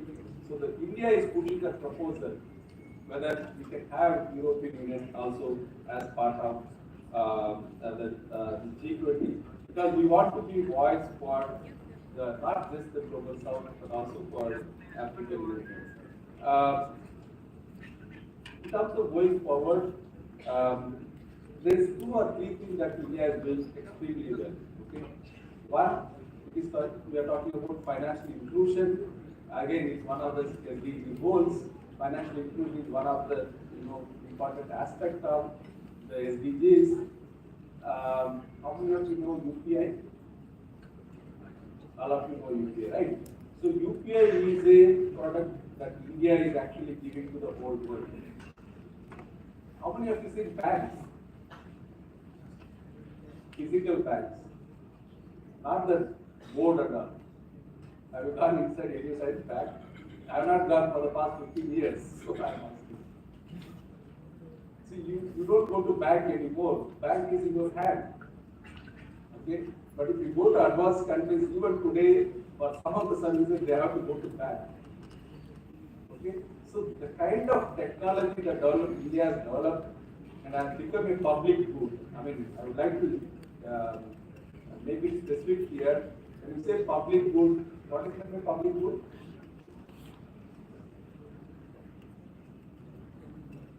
You can Google it. What is meant by public good? Public good means not non-exclusionary, non-rivalry. It's a free of cost, right? That is what is called the public good. India wants to make UPI technology as a public good, not just for India. It has become like a global public good. We have just given the technology to a country like Singapore. We have given a technology to a country like France. You would have heard all those big names, but we are giving that technology to countries like France as well as Singapore. Now we want to make it as part of the G20 that UPI should become a public good. The second thing that we are talking about is, of course, that's part of the digital public infrastructure, and as under Prof has already told you that you need to look at the whole literature of G20 and other deliberations. You will see that there's so much of focus on digital public infrastructure. So how many of you have PAN card? All of you have PAN card. Those who don't have also, I'll tell you one thing, you can get the PAN card in 2 hours. In 2 hours. Okay? E-PAN card, you go to website, go to the income tax website, you link that information with your Aadhaar card. You get the e-PAN card in 2 hours. You know how much you will pay? How much? 50 rupees. 150. It is free. I don't know how many of you experience. You get a e-PAN card in 2 hours free of cost. You are all blessed citizens. I must tell you that you are born in India. We are all born in India. And if you go to even any other country, you have to pay not just 50 rupees. You have to wait for 50 days. We are getting it in 2 hours. Yesterday I took the PAN card for my daughter. I was literally surprised that you got it in 2 hours. And you can print that by evening. You go to any printer, you get that. So you just got in 2 hours. I don't know how many. So, you know how many days you took for getting PAN card? 2 years. You got e-PAN card. I'm talking about first PAN card, not the last. 2 months. I have taken 2 months to get my first PAN card. So all these things have become a public, we are part of the digital public infrastructure, and I think that's going to be very, very. See, ultimately, why China is growing much faster than India? You need to understand this. And now I have become the teacher of economics. One important thing that differs between India and China is the level of productivity. Okay? Productivity in China is almost 3 times that of India. If you are spending 1 rupee, they are getting 3 rupees. Okay, compared to what we are getting 1 rupee. That's what meant by productivity. So that productivity can come only by reducing the cost, transaction cost or production cost. Then only you'll be able to improve your productivity. So for that, we need to do a lot of work.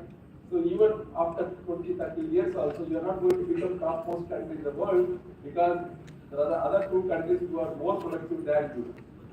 So if you want to overcome that, you need to be much more productive than those countries. I think you need to focus more on the productivity.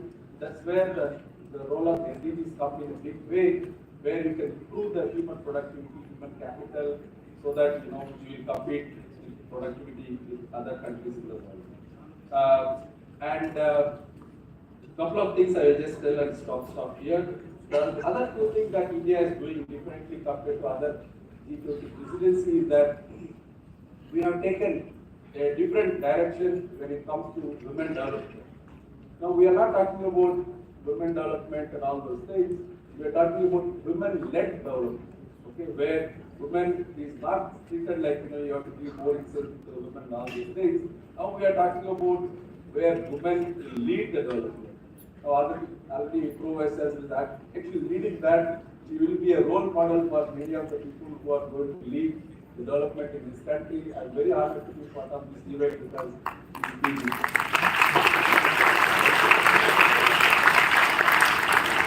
women-led development is going to be the important aspect of India's G20 presidency. And even at the university where I come from, I have 66% of women, much more than you. So I am also part of that whole story where we have 66% of students are actually female compared to 34% male. So women-led development is something that is going to play a major role. And the third point is about data for development. We talked about yesterday, I think day before yesterday, there was an interview with BBC. Some fellow asked that, I mean, these kids may not know, we are known as, outside the world, as the snake charmers. Okay? Now, we are actually charming the moon. So, from snake to moon. So, somebody asked in BBC 2 days back, why India, with so much of weak infrastructure and a lot of people going, hunger, why the country is actually aspiring to go to moon? This is because none of these fellows know the statistics, the data that has been in the last 30 years, what happened in India. The statistics is something that many countries, many people do not know what's happening in India, and they still think that what was happening 30 years back, today also it's happening. We are still snake charmers. We are thinking that the Satyajit Ray movie is still happening here. How many of you seen Satyajit Ray's movies? No? None of them. None of you see Satyajit Ray's movies? Right?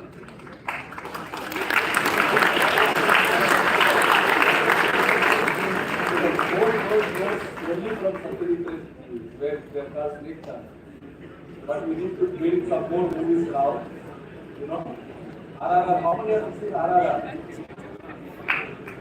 RRR, all of you seen.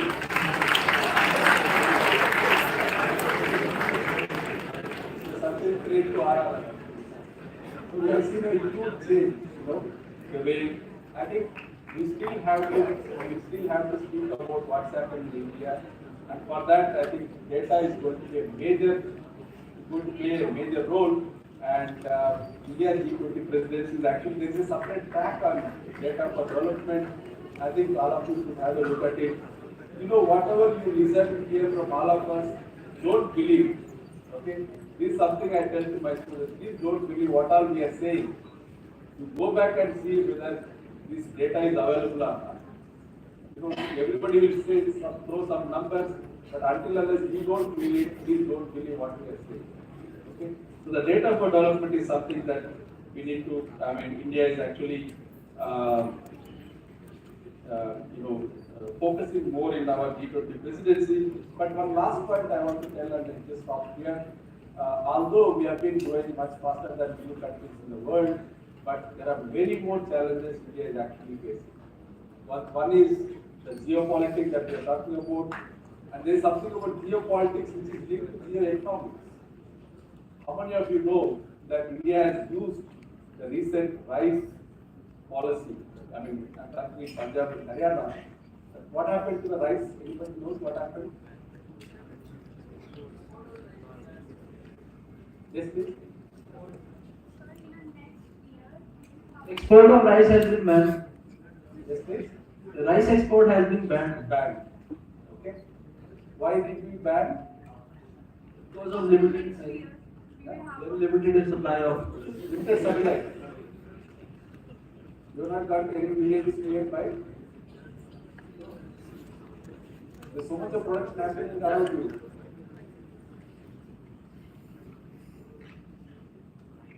This is the things I want all the students to know. If some policy making happens, why is India banning rice? Is something you need to analyze. One more assignment. Okay. Why India banned rice has become an assignment for all.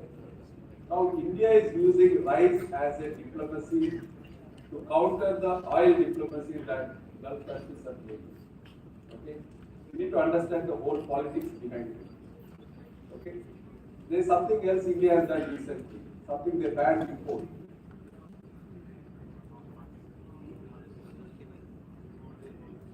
What did India ban recently? Yes? Laptop exports. Very good. How many of you know that India is banning laptops and cell phones? All of you have cell phones, you don't worry, right? Okay. So again, you need to understand why India is banning. So there is a whole crisis happening in the global economy. See, we started with the globalization in 90s, 2000s. Many of us have flourished.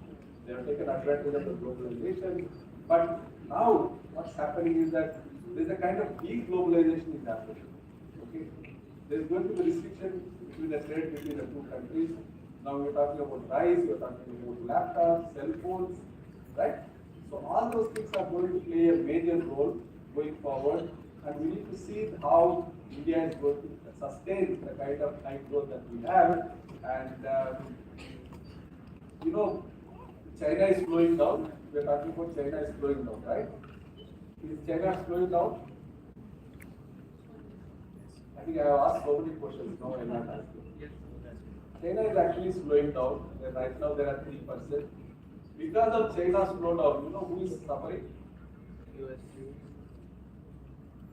Who is suffering?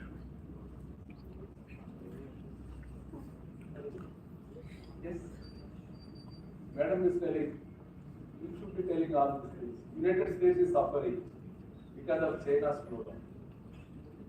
That is the extent of. Sir, just I wanted to tell my students also, sir, I visited last month to US and we have a collaboration with Arizona State University. We have collaboration with Boston and went to Harvard and went to the 4 universities, MIT.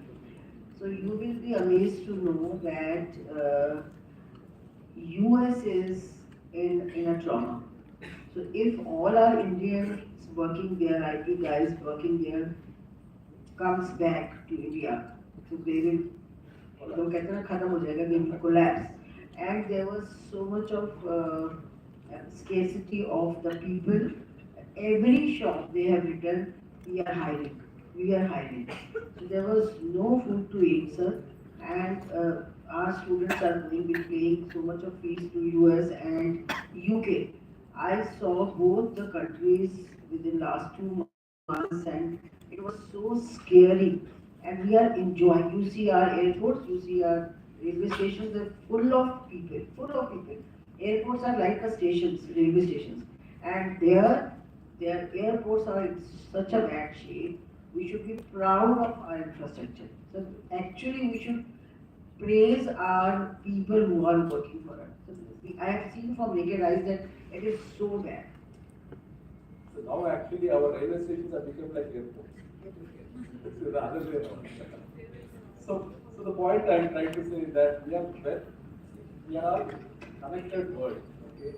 But right now what's happening is that there is some kind of a reconnection, something like de-globalization happening, and I think for that India has to really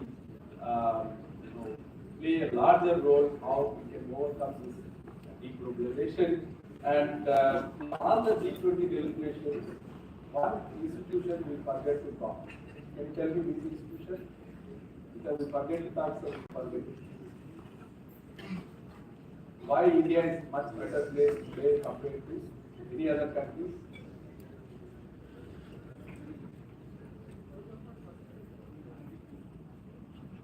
Which institution? Have you heard something of Reserve Bank of India? Have you heard? Very few voices are coming. Yes, sir. Yes.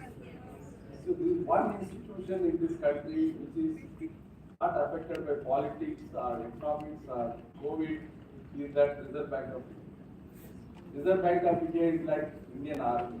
You know only Indian Army protecting you on the cross border, but RBI is an army which protects you from the financial insecurity. Okay? Right now, the most financial sector, stable financial sector in the world is India's financial sector. Have you heard any shocks that come to the financial sector? Once or twice it has happened in 90s, but you don't see that financial sector shocks coming to the Indian economy because of the army, the Indian army that we have in the form of Reserve Bank of India. Even during the global financial crisis, even during the dot-com crisis, even during the COVID crisis. Post-COVID, how many of you seen, I'm sure you have seen TVs and all, which institution was in the forefront coming with all the post-COVID policies? You would have seen Reserve Bank of India government. Okay? It is the Reserve Bank that protected this country from all the shocks, and they were extremely silent. In 2008 crisis, when the United States was collapsing, one of the Nobel laureates has said, if at all the United States Federal Reserve Bank had a governor in the form of Dr. Vivi Reddy. Vivi Reddy was the governor of Reserve Bank of India. He said that the global financial system would not get to the kind of crisis. Okay, so again, this is my small request and submission to all of you. Please look at what Reserve Bank of India is doing. Extremely silent. You don't even know. How many of you know who is the governor of Reserve Bank of India?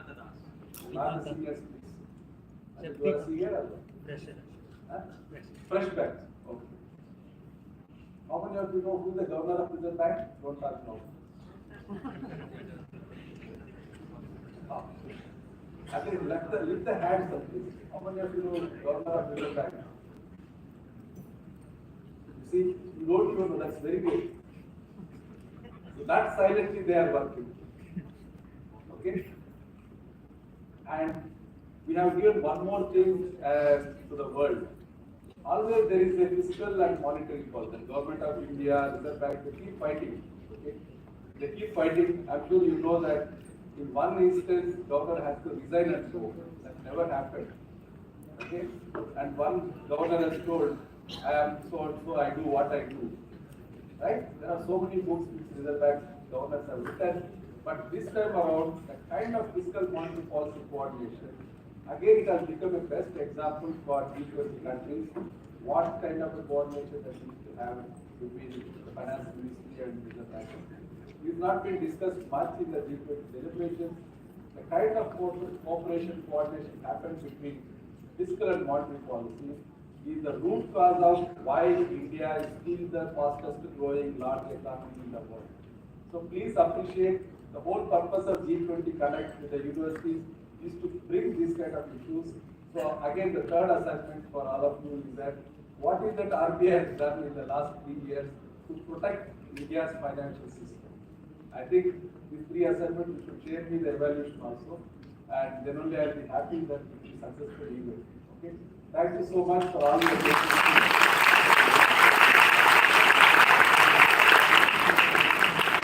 Thank you, Professor Bhnaumurthy, sir, for that engaging and enriching session.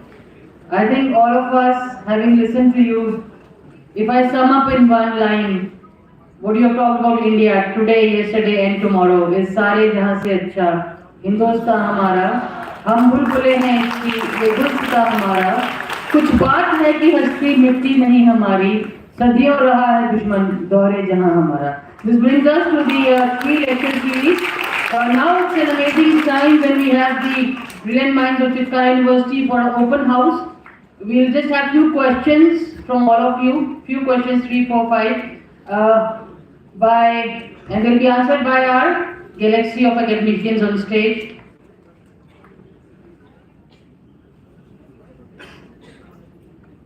So can we have the first question?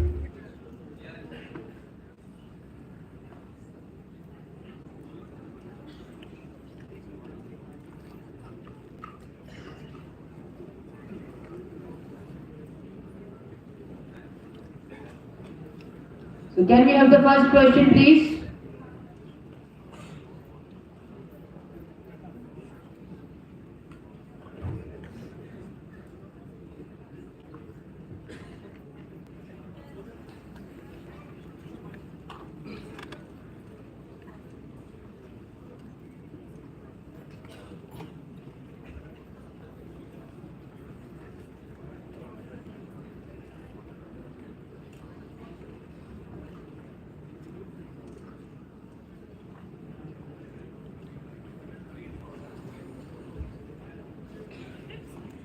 Good afternoon, sir. I am Simran. I am from BBA Professional, and I want to ask a question from you. Sir, what specific action G20 can take to accelerate progress towards achieving goals of Paris Agreement and combat climate change?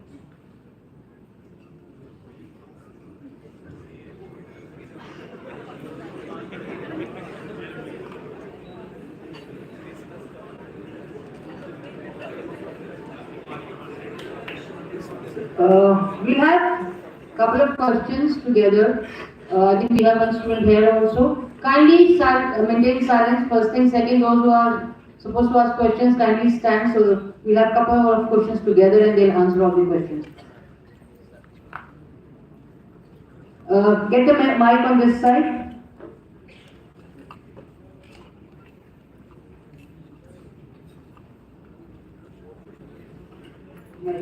So we'll have 4 questions. Mic on this side, please.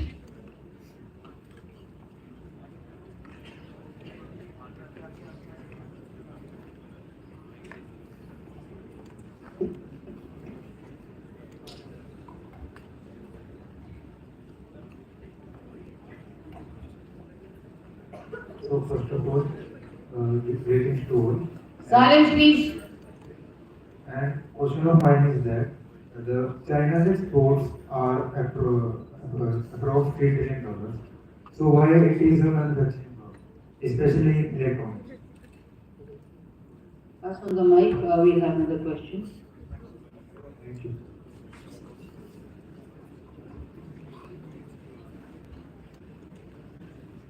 Good afternoon, everyone. My name is Yashima. I am from BBA Digital Marketing, and I would like to know that what are the plans or initiatives outlined by the government of India about for innovation and technology between G20 member countries, and what role can students play in that?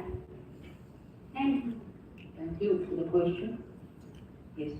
Good afternoon, everyone. I am Pranjal from BA Honors Economics. Sir, my question is, undoubtedly India is taking up the presidency for this year, has already set an example to the world and showed the potential and resilience that we have. But what could be the certain checks or red flags that country might face as the host nation for G20 this time? Pass on the mic to her. And the last question, we have that girl standing out there. First her, then pass on to her. Good afternoon, everyone. Myself, Chitkara from BBA Digital Marketing. My question is that India G20 is currently facing a twofold challenge. So at this time, what transformation policies India can offer to the world, especially in the areas of energy and climate?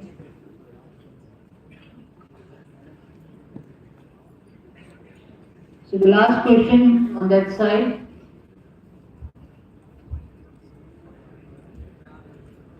Kindly maintain silence.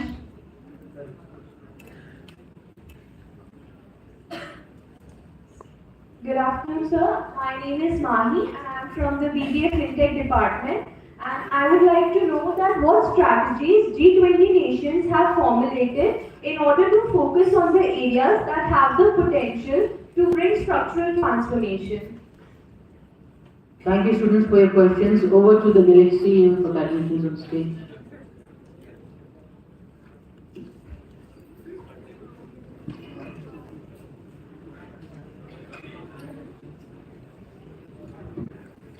Yes, you talked about Paris Agreement. We all know that one of the important area where the G20 country has to work is to keep environment safe. And that is how all these G20 countries are making all efforts to cut down the emissions of carbon dioxide and other dangerous emissions. And around 330 billions, like I said, $330 billion has been spent by G20 countries in 2019 on different technological upgradations so that the environment could be safer. Similarly, India is also working very hard, spending around 1 billion amount of rupees till 2030. Its plan is to spend around $1 billion of rupees till 2030 in order to cut down the uses of this to basically green environment. So focus has been on renewable energy and green environment, and basic focus has been on adopting such kind of technologies which could really safeguard the environment. So yes, absolutely. I mean, if 80% of fossil fuel has been emitted by G20 countries, but at the same time, these G20 countries are also committed, to take care of environment, and they're looking forward for the green environment and uses of more and more of renewable energies.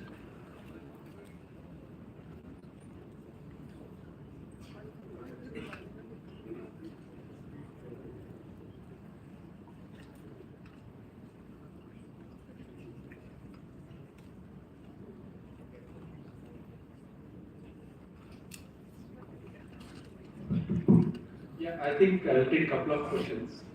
One of the students asked about what are the red flags in India hosting the G20 summit next week or next month. There are 2 or 3 issues that G20 has been facing for the past couple of years. We have seen what happened in Indonesia. There was no photo op at the end with the G20 leaders. you know why, right? There is at least one of the global leaders who could not attend or cannot attend. I don't know what it is. Even that same thing happened in BRICS in Johannesburg yesterday, that all the 5 heads of states could not meet. Okay, so that same thing we are hoping that this will not happen in Delhi next week. We are hoping all the leaders of the G20 could participate in the deliberations. The second is India's proposal, and also now, as I said in my talk, that there is also push for widening the Security Council of the United Nations. I think that proposal also might face some kind of resistance among the G20. And then in terms of, there was one country opposed even to use the word Vasudhaiva Kutumbakam. I think Professor Manish can talk about it. What is the politics behind it? So they say that Vasudhaiva Kutumbakam is not an acceptable language in the G20 deliberations. So I think these are some of the challenges that we may face. Another challenge we might face is whether to include the African Union as part of that's in India's proposal, that whether African Union can become part of the G20 group. So that is again going to be a challenge. The other question is about structural transformation. We as part of the globalization, we are getting into a kind of a specialization, right? We are getting into specialization, like for example, India is specialized in the service sector. Similarly, if you look at China, it's specialized in manufacturing sector, and that's how the whole global value chains are actually enhanced over a period of time, and that led to benefits for all the countries. Instead of focusing on some of the areas where you are not competitive or productive, you basically depend on other countries. So China's,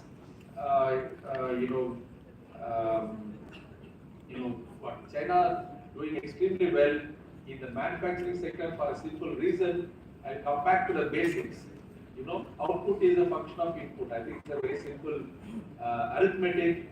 Now, if you look at the production function, what are the factors of production? Now, students, please.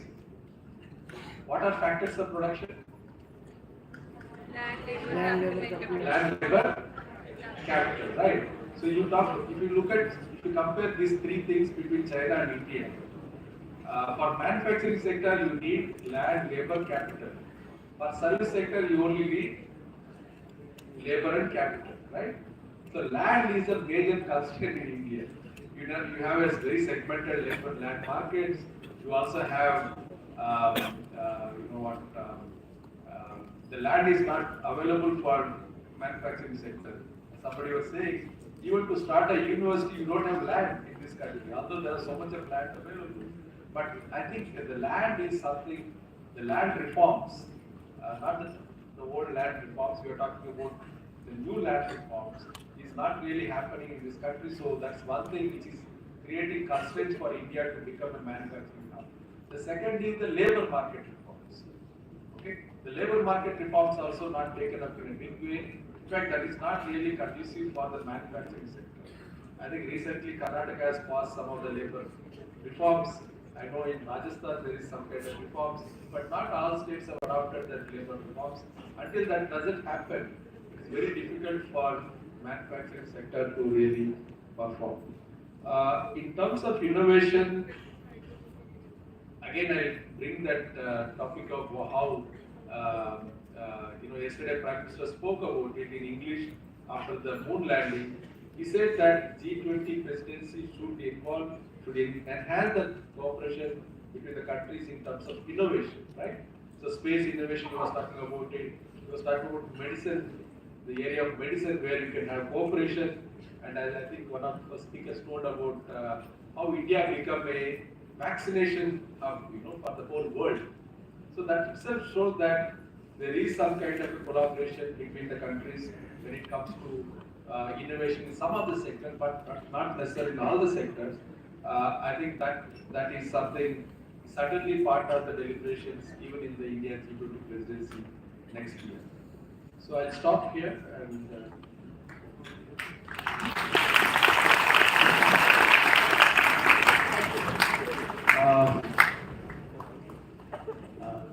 I'll just talk about the politics of G20. In fact, there was a question also whether there is going to be consensus on this. By and large, when we look at states and their interests, I think most of the states are governed by their own self-interest.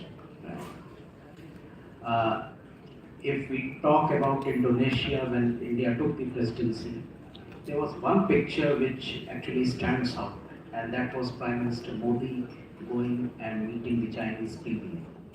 Right? That was a very interesting picture. Why? Because there are interests which would come into conflict between India and China. And China again is a big player, global player, and China has a potential to influence many of these states as well.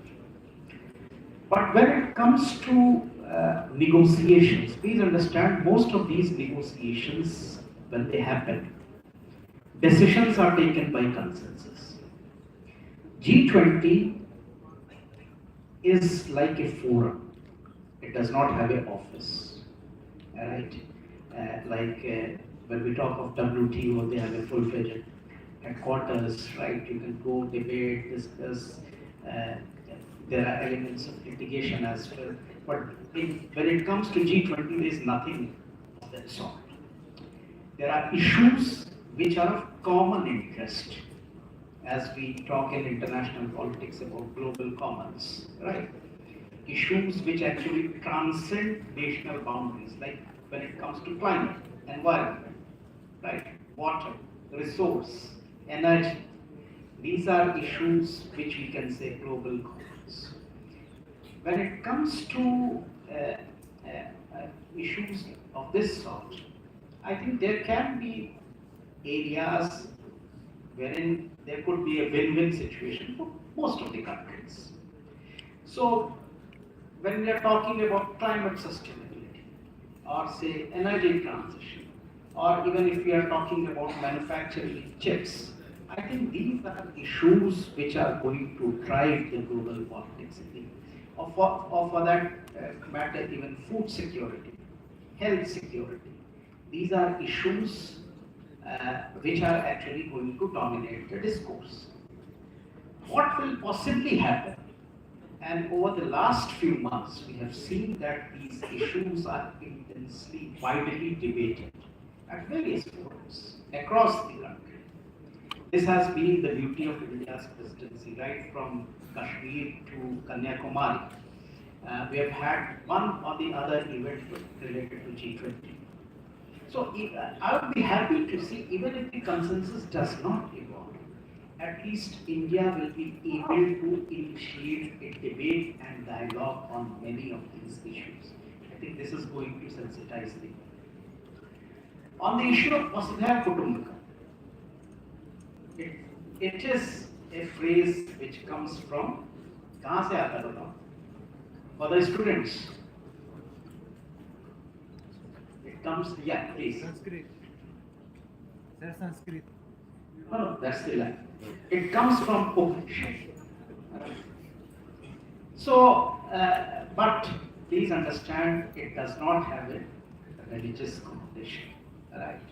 These are all Indian texts which go deep down. They talk about the Hindu civilization. They talk about your way of life, and I think this is something which we all have to understand. There are no other, say, connotations which are attached to this idea.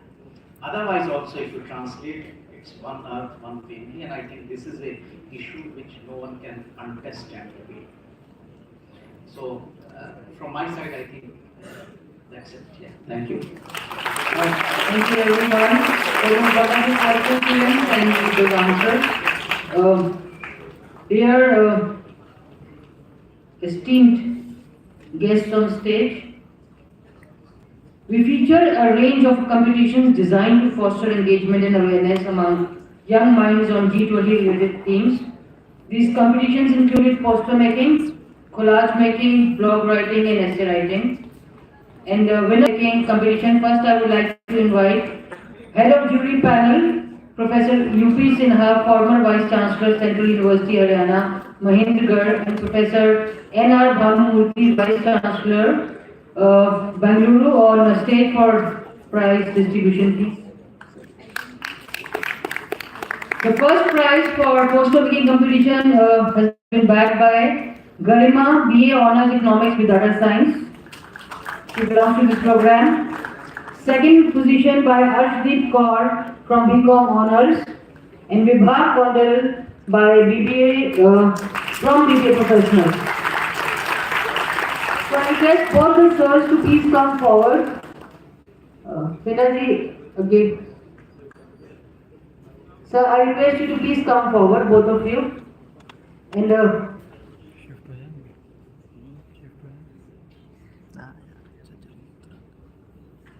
so Garima from BA Honours Economics Data Science bagged the first position in poster making, Arshdeep for BCom Honours second position, and Vibha Kondal from BBA Professional third.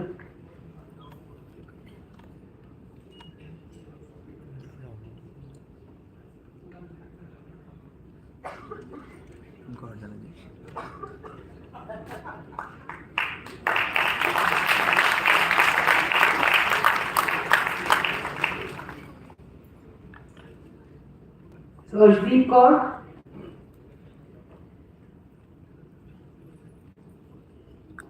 From BCom Honours.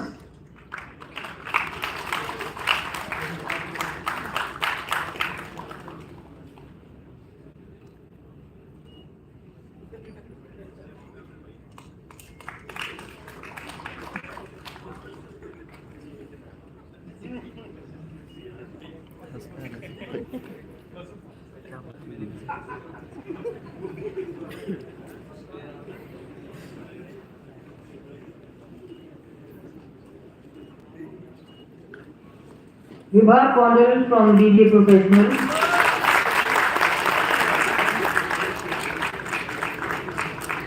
Next for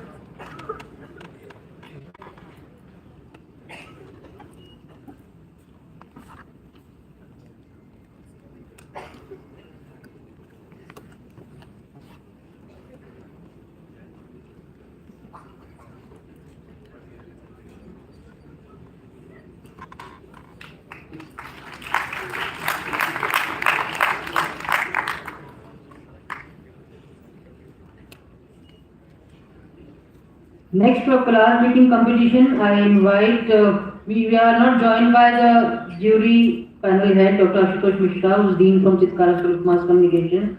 Instead of him, we have Professor U.P. Sinha, and I invite Professor Manish from Central University Gujrat on stage in front for conferring the prizes for collage making competition. And the first prize is backed by Charvik Chuk from BBA Aviation.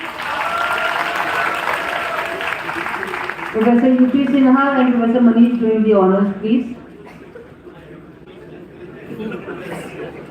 He stands as tall as his achievements, so a huge round of applause for him.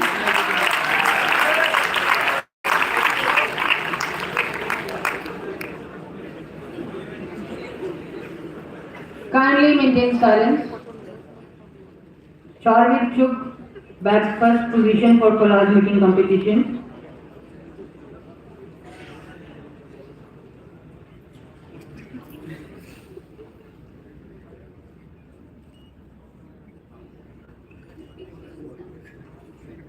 Eknoor Kaur from BBA Analytics bagged the second position for collage making.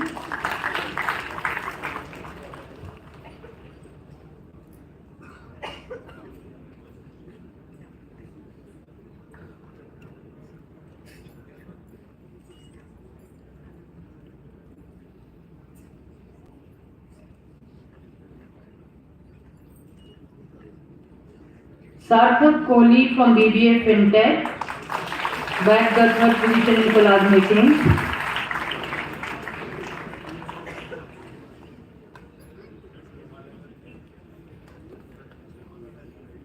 Sarthak Kohli from BBA FinTech.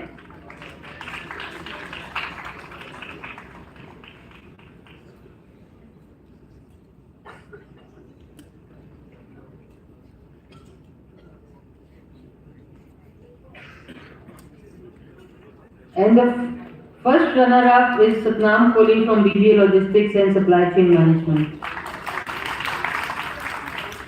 First runner-up for collage making is Satnam Kohli.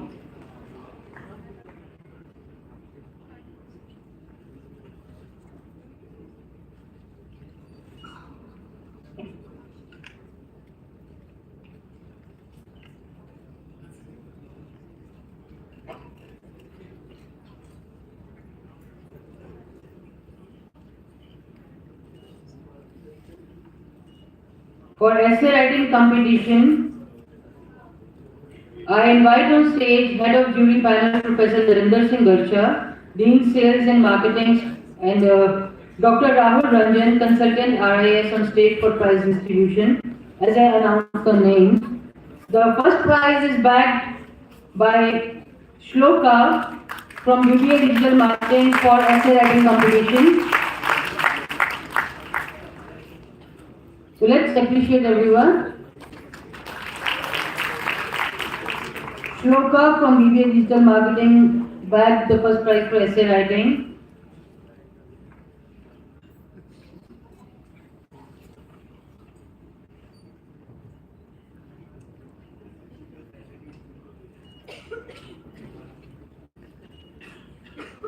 Sant from Integrated Program and Management bagged second prize for essay writing.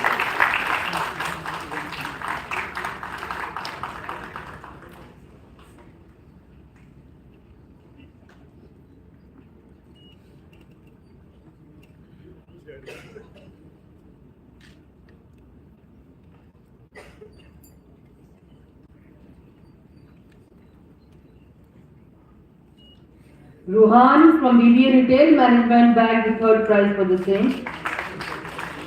Ruhan bagged from BBA Retail Management bagged third prize for essay writing competition.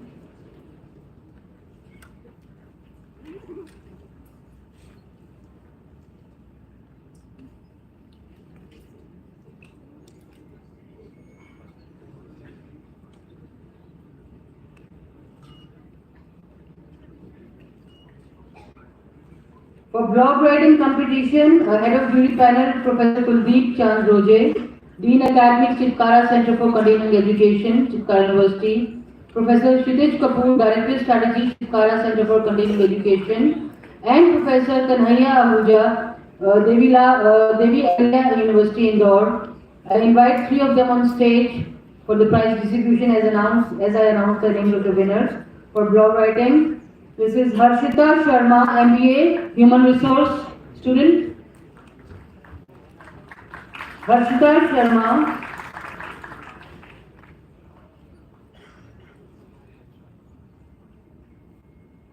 Candidate from MBA Human Resource. Second is Ashutosh Patel from MBA Finance. Ashutosh Patel from MBA Finance.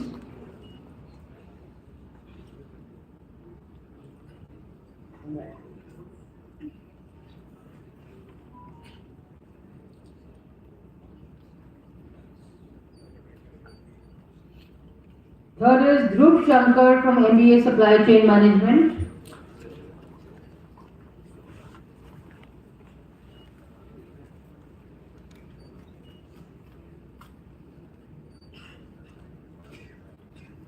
Dhruv Shankar bags the third prize for blog writing from MBA Supply Chain Management.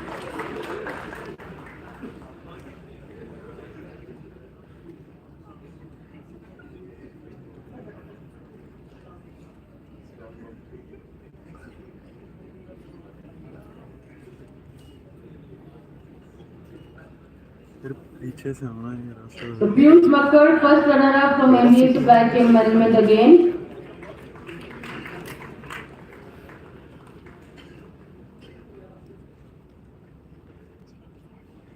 So can we clap for him?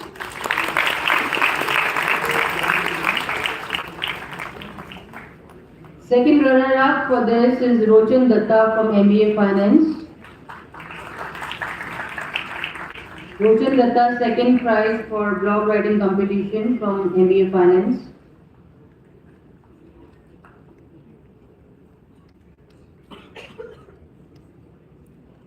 And for the third prize is Shrishti Chuk, third runner-up from MBA Human Resource.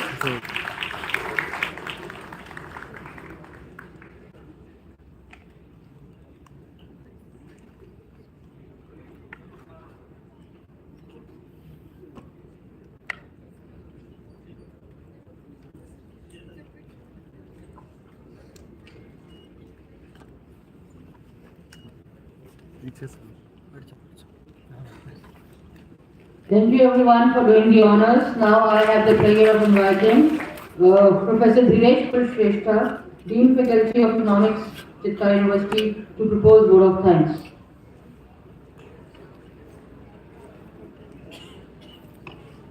Thank you so much. ये रास्ता नहीं है. Silence, please. Very good afternoon, young minds. जिस ओर जवानी चलती है उस ओर जमाना चलता है. So that's why this is the culture. And teachers, please listen. जिस ओर जवानी चलती है उस ओर जमाना चलता है. That's why Ministry has taken the initiative G20 University Connect for engaging young minds. Very good afternoon to all of you. Good afternoon to all the dignitaries on the dais, my friends, deans and directors, program heads, faculty members, and of course, beloved students, my young minds. I, Dhiresh Shrestha, in the capacity of coordinator this event, feel blessed to be the part of this movement, and it is even a great privilege for me to propose the formal vote of thanks, especially when India celebrates its G20 presidency. I would like to express my heartfelt gratitude to Honorable Chancellor Sir, Dr. Ashok Chitkara Sir, Silence, please. Pro Chancellor Ma'am, Dr. Madhu Chitkara Ma'am, for bestowing me with this opportunity to propose the formal vote of thanks at this auspicious occasion of G20 University Connect program in association with RIS, Ministry of External Affairs, Government of India. Colleagues and students, on this occasion, when India holds the presidency of G20, the Chitkara University Punjab is also committed towards the goal of successful accomplishments of the G20 targets. Chitkara University embraces this opportunity with a whole heart and promises to conduct similar intellectual discourse in the times to come. Esteemed guests and audience, I would like to start by expressing my gratitude to Prime Minister Office, India, for their kind consideration of Chitkara University Punjab to be the host of this G20 University program in the campus. It is a matter of pride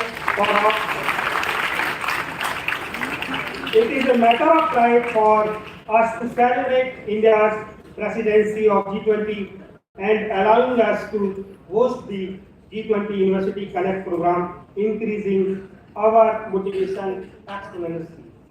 I would like to extend my gratitude to the Honorable Sherpa, Dr. Amitabh Kant, former CEO, Niti Aayog. We thank him for his guidance and success in conducting this event. I would like to thank Harshvardhan Shringla, the Chief Coordinator for India G20 Presidency. His extended support was detrimental to conducting this event successfully. On a special note, I would like to take this opportunity to thank Professor Sachin Chaturvedi, Director General at Research and Information System for Developing Countries, New Delhi, for extending their help to the Chitkara University, Punjab, for the successful completion of the event. I would like to extend my gratitude, my friend Dr. Priyadarshi Das, Associate Professor RIS, New Delhi, for his continuous support and motivation in conducting this event. Collectively, I would like to express my gratitude to all the esteemed guests, my friend Professor Bhnaumurthy sir, Professor Kanhaiya Ahuja sir, and Professor Manish sir. I would like to express my deepest sense to respect and gratitude to our patrons, Honorable Chancellor, Dr. Ashok Chitkara sir, and Madhume. I take this opportunity to extend my gratitude to Sri Mohit Chitkara sir, Vice President of Chitkara University, Punjab, for being a source of inspiration and his guidance in every step for the successful of the event. I would like to thank our Honorable Vice-Chancellor, Dr. Archana Mantri, for her guidance in conducting the event. I would also thank her for motivating us in the successful conduct of the event. Ma'am, I thank you for your help and support and kind guidance at every stage in conducting. Before the starting of the application and till now, I want to thank Dr. Harkiran Main, Pro Vice Chancellor, and Chitkara Alumni Network, Chitkara University, Punjab, for moderating the G20 University Connect program. Ma'am, I would like to express my gratitude to you for extending your services in the smooth conduct of the event. I extend my feeling of gratitude to Professor Sandeep Sharma, Pro Vice Chancellor, Chitkara School, Chitkara University, and acting as a joint coordinator of this event. I thank you for motivating us and helping us in conducting the gracious event in the campus. Now I would like to express my gratitude to the jury members who evaluated the students. Silence, please. Various events such as poster making competition, collage making competition, essay writing competition, blog writing competition, held from 28th August to 23rd August in the campus. I would like to start by thanking the esteemed Professor Uday Prakash Sinha sir, the former Vice Chancellor of Central University, Haryana, for judging the poster making competition. Sir, we are grateful for your help and guidance. I extend my gratitude to Professor Ashutosh Mishra, Dean Chitkara School of Mass Communication, Chitkara University, judging the collage competition. Sir, we thank you for your help. I would like to thank Sri Narendra Datta sir, my friend, Dean Chitkara College of Sales and Marketing, for evaluating the essay competition. We are grateful for your services, sir. I would like to thank Professor Kuldeep Roje, Dean, Chitkara Center for Continuing Education, Chitkara University, Punjab, and Chitish Kapoor, Director, Chitkara Center for Continuing Education, for judging the blog writing competition. Thank you so much, sir.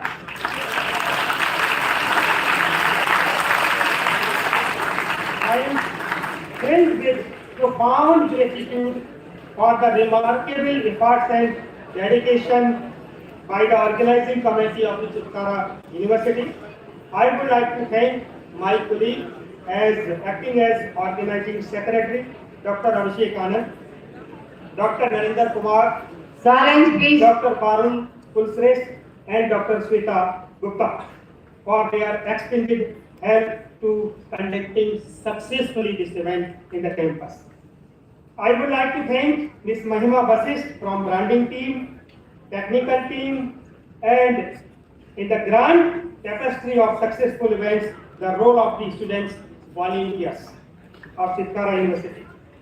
They are the unseen architects, the tireless coordinators, and the unsung heroes who work diligently behind the scenes and bring an event to the life. I would like to thank the student volunteers, the Faculty of Economics and Seagulls for their services in the smooth conducting of this event. Now I would like to thank the audience for their presence and thank you for your patience. On behalf of Chitkara University, I would like to extend my heartfelt gratitude to our esteemed guests once again, faculty members, students, and all the winners. Thank you, one and all. Have a good day. Thank you, Professor Dinesh.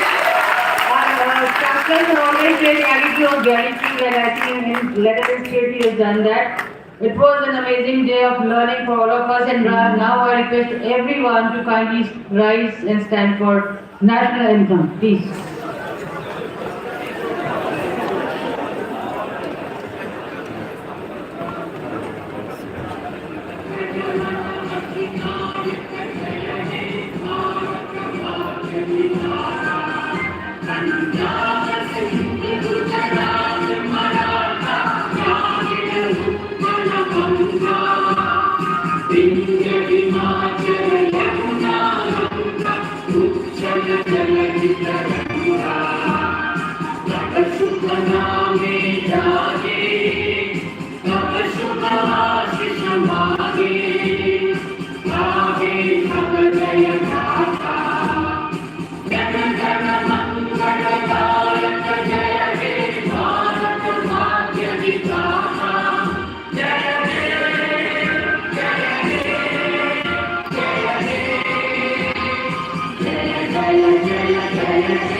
This brings us to the end of this beautiful event. I thank all the dignitaries for their presence.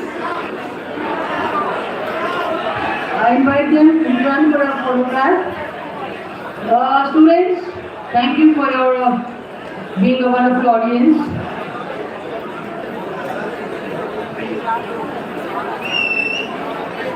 I request to my colleagues, please come on the dais.